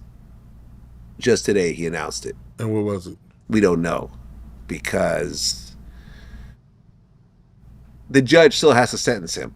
He accepted the deal, and now it's up to the judge. So the judge could say probation, hopefully, or it could be some time. And it's in San Diego, too. San Diego is exactly where it's at, yeah. Yeah. San Diego, I'm like, hey. But it's the feds. It's not the state. It's the feds. Well, I don't know if you remember, but it was a state case. The state dropped it, and as he's walking out of the courtroom, the feds picked it up. That's some San Diego shit. That's some San Diego shit. My shit was a misdemeanor. Yeah. And I found out police is looking for me in San Diego. I said, what the fuck I gotta do? You better get to San Diego. The fuck? Well, before I let you go, we've had some people actually pass since our last interview. Hulk Hogan. I wasn't a big old... I thought Hulk Hogan was Sunset Sam. I don't know what that is. You don't know what that is? Lisa and Ramona and Sunset Sam. I thought he was Sunset Sam. I'm not a wrestling guy or none of that shit. Right. Well, so I thought he was. I thought he was Sunset Sam. Okay. Well, yeah. I mean, he's one of the biggest wrestlers of all time. Not The Rock. Well, now it's The Rock, but he was a different era, like the '80s, '90s era. It was all Hulk Hogan. What about Junkyard Dog? He was big too, but not as big as Hulk. Really? Yes. I'm saying that because he's black, Junkyard Dog. Yes, that's exactly why I'm saying it. Right, but Hulk Hogan was funny. Well, not funny, but it's just ironic that when he died, it was on the 10-year anniversary of this racist tape that got leaked out. You heard about this? It was. I thought his daughter called somebody a nigga. So. No, well, his daughter was dating a black man, so I guess there was a phone recording or an audio recording that was recorded of him where he said, I mean, I'd rather she was going to fuck some N-word. I'd rather have her marry an 8-foot-tall N-word worth $100 million like a basketball player. I guess we're all a little racist fucking N-word. This is true. With a hard R. Listen, we all racist, number one. Number two. Can black people be racist? Yes, very. I agree. Yes, black people are racist. I agree. I don't know where the fuck they racist against our own. Dark skin, light skin. How about that one? How about that? How about there's a lot of. How about there's a thing right now. Oh, this is actually started. I remember I brought this up when I interviewed Eskino. There was like this like TikTok movement that basically was telling women starting August 1st, like they're telling black women not to go to African-owned hair shops because they feel that the Africans don't treat American black women respectfully. So there was they were calling for a nationwide boycott to not shop at African stores anymore, which I think is crazy. Listen. You got foundational black Americans versus African. Listen. African Americans from Africa or Jamaica or whatever else. That's a thing. Here's the problem. Movement. Number one, black Americans won't accept who they are. How so? Because they're black fucking Americans. They built this motherfucker. You were the first American. Yeah. So if you can't tell me what part of village what kind of food you ate in Africa. I lived in South Africa. I am not an African. Just because that's the racism shit. You dark, motherfucker, everybody dark. Everybody dark. There's a motherfucker that look like me in China. Yeah, there's some dark-skinned Native Americans. The Eskimos is dark. Yeah. So just because somebody... Africans are dark. Yeah, you're right. That is the most racist shit. He's black, so he's from Africa. You go to Africa, it's a whole total different feel. Yeah, I've been there. Yeah, I lived, my first wife, my own, was African, South African. And they would call blacks coloreds. I was like, do you know what you are in America? She said, what? You black. No, I'm colored. Okay, you'll see. But we are, for the first time in America, blacks, there's two separate races with blacks. Black women and black men are two separate races. We're separate. We're not one. Well, I don't need a man. What the fuck you gonna say you don't need a man? What other race says that? What fucking other race says Let's say I don't need a woman. Yeah. Who says that? Nobody. It's stupid. I need women. I can pay my own cable bill. Who gives a fuck? You need your mouth around some dick sometime. And not even being funny, it's like we need each other. Right. Humans need each other. Right. This dick is not gonna suck itself. It's not gonna suck itself.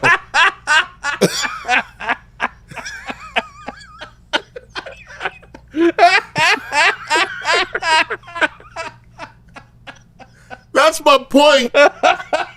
This dick is not gonna suck itself, what? Nobody. I'm not a cuckold. Here comes Diddy. Hold on a second. What you gonna do with that cup after you're done? Yeah, what you do with that cup? You're not gonna swallow it, right? Did you come all the way? Fuck out of here. Well, we also lost Ozzy Osbourne. Yeah. Who's the definition of a rock star? He's definitely a rock star. If you can eat a bat's head. That's crazy.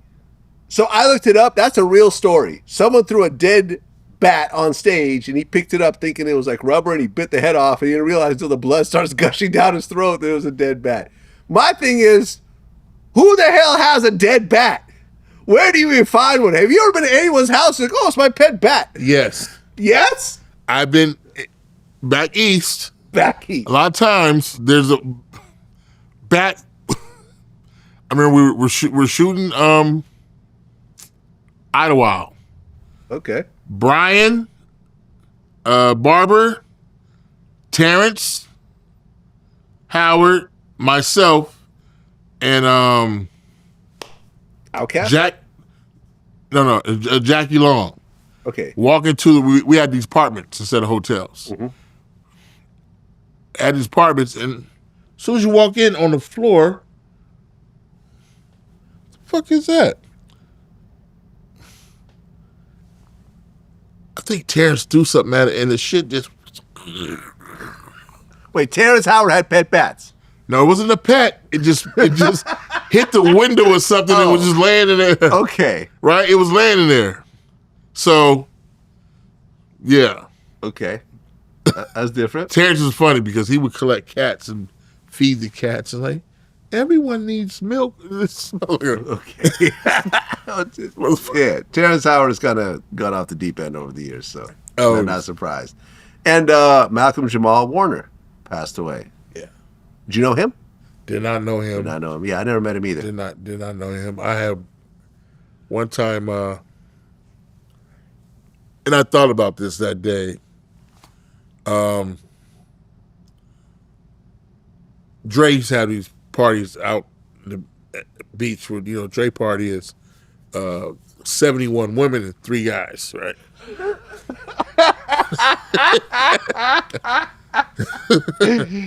He's like, hey.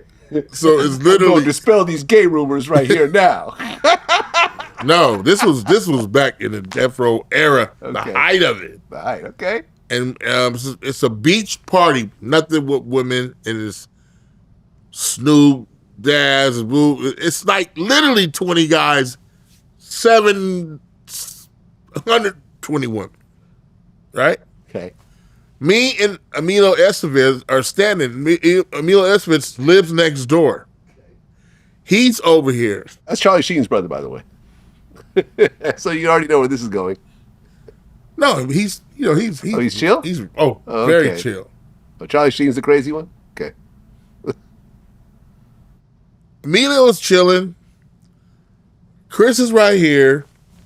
And I think, I can't remember if it was Badass or Sean Dog. That's who the fuck it was. Sean Dog is right here. We drinking. Here comes Malcolm Jamal Warner. He's trying to blend. He's cool. And I go, Leo, boy, where are you going, Leo? And Emilio is crying. And Chris is like, you crazy motherfucker, man. He looks at me like, you fucking ass. Nobody knew who I was. That's funny. You fucking asshole. But he does it with so much class and just walks away. I was like, damn, I fucking... And now you know how that is if you're in a party. Big Word! What's up now? I was like, here, this motherfucker. But yeah, that was my really only interaction with him. I didn't really know. Well, and finally, Young Noble from the Outlaws passed away. Yeah, I thought it was suicide or something. Yeah, he killed himself. Yeah. Yeah, shot himself in the head. What was that about? I don't know.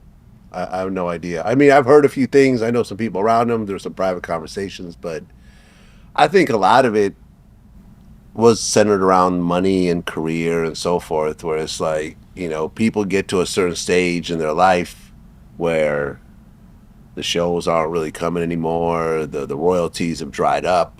Shit. The albums aren't really selling. There wasn't money back then. I mean, I remember that's what the whole, if Pac was up, he gonna drive, hey, y'all want to go get something to eat? He's buying the box of chicken and the box of whatever. Yeah. Bushwick Bill is up. He's, you know what I'm saying? He's buying it. The reason why we started going to the studios because it was weed and chicken. Food and drugs. Roll one, smoke one, take one. Eat some chicken. All right, y'all. We go. We see y'all later on. Because it was food. Yeah. Yeah, I think I interviewed RBX back in the day, and he was saying how he got into a fist fight with Suge Knight over a box of chicken because they told him he couldn't eat some chicken, and it's like he was hungry, and it's just like, next thing you know, things start escalating. Hey, man, listen, if you're hungry, you're hungry. I get it. I mean, but that's the one. And back then you didn't care that the chicken was cold. It was like, they ordered 4 or 5. Popeyes was right there at the corner. That's funny. So, different, Popeyes was always. Yeah. It's just sad, man. I mean, I've interviewed Hulk Hogan a long time ago, but. I heard Howie T just died, too. And Howie T, you're right. Hitman Howie T. Yeah, I knew Howie. Yeah. Did you know him? I did not. Yeah, he was. I did not, but. He had a gig over at Warner Brothers. Huh. And he had a BMW that said Howie T, Hitman Howie T on it. I would always see him. Very cool dude. Very cool dude. Yeah. Yeah, man. I mean, we're getting older. Yeah. And, he was 61 years old. Not that old, though. Listen, I'm 57. Yeah, I'm 52. I'm not trying to pass out. You 52? 52. Yeah, I'm not trying to. It's not trying to leave in 9 years. Fuck that. Listen, it's written on your forehead. Yeah. I mean, and I hate to. I know you don't like this. There's nothing you can eat that can save you. Well, People, there's nothing you can do. It's written on your forehead. You're probably going to live longer than you even thought, you know? Yeah. Well, you know, I'm going through it. I mean, he did all Chubb Rock stuff, of course. Yeah. But I didn't know that he actually produced I Want to Sex You Up by Color Me Bad. Yeah. That was a big song. He had a deal over at Warner Brothers. I would see him. We got our BMW from the same place, Century BMW. So when it was time to get a car service, for some reason, we would always be there at the same time. Yeah, man, I know who he is. I just never got to meet him. Yeah, you know, but like the Hollywood we know is just like like Jumanji. Yeah. You're not gonna mention. I can't believe you didn't mention me getting mentioned on the hottest album of the summer. I made the best record of the year. You got mentioned? What? Come on, Vlad. You supposed to know this shit. Tell me. Malice on the Clips. Yeah. Gave your boy a nice shout out. What did he say? I can't say it like a rapper, but it was fly. It's like, you gotta listen to it. I can't say it like him. What's the? Let me look it's at the on. So the new album, I get that. FICO. Was it? FICO.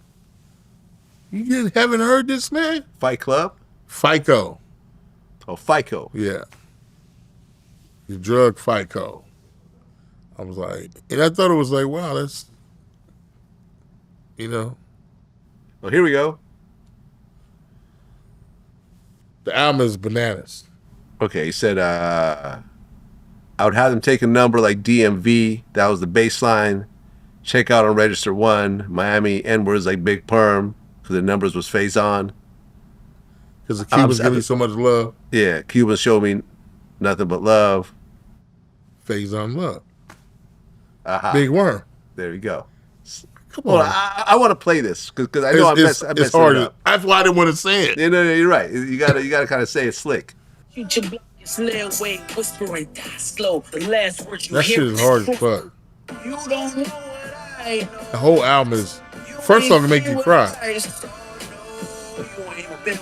Came with the drum, I was 5'6", shoulder with a chip. Wish a nigga to take mine. Index, yank till it's numb. Used to call me Windex, cause this thing I spray gon' make you change minds. I done seen, heard you second to none. I would have them take a number like DMV. That was the baseline. Check out on Register 1. Miami niggas like Big Perm, cause they numbers was Faizon. Cuban showed me nothing but love. That shit is hard. Woo! That shit was hard.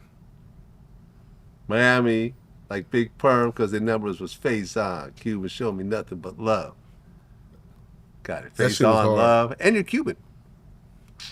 They threw a lot of stuff in there. It was like he really did his work on that. Yeah, no, it's a great album. It was a great album. Shit is dope. I was like, oh. Yeah, great album. I was like, because last year, Jay-Z did the other one with his brother, where he was my wrist, you don't understand. You is amazing. Something Jay-Z kind of tried to explain. Yeah. Why I think he's a drug dealer. Yeah. Well, congratulations on the shout out on a big album. I think it's dope. You know, I think when Pusha T mentioned my name on his last album because they did an interview with the dude that snitched on him. Really? Yeah, this dude named Jeezy, not Young Jeezy, but a different Jeezy. A real Jeezy. Anthony Jeezy Gonzalez. Yeah. Yeah. So he goes, yeah, something you said on Vlad broke my heart or something. Yeah, you know. I get my licks in when I can. We're two cuckold kids that's come a long way. That's what it is. Faizon Love. Always a pleasure. Until next time. Yeah. Peace.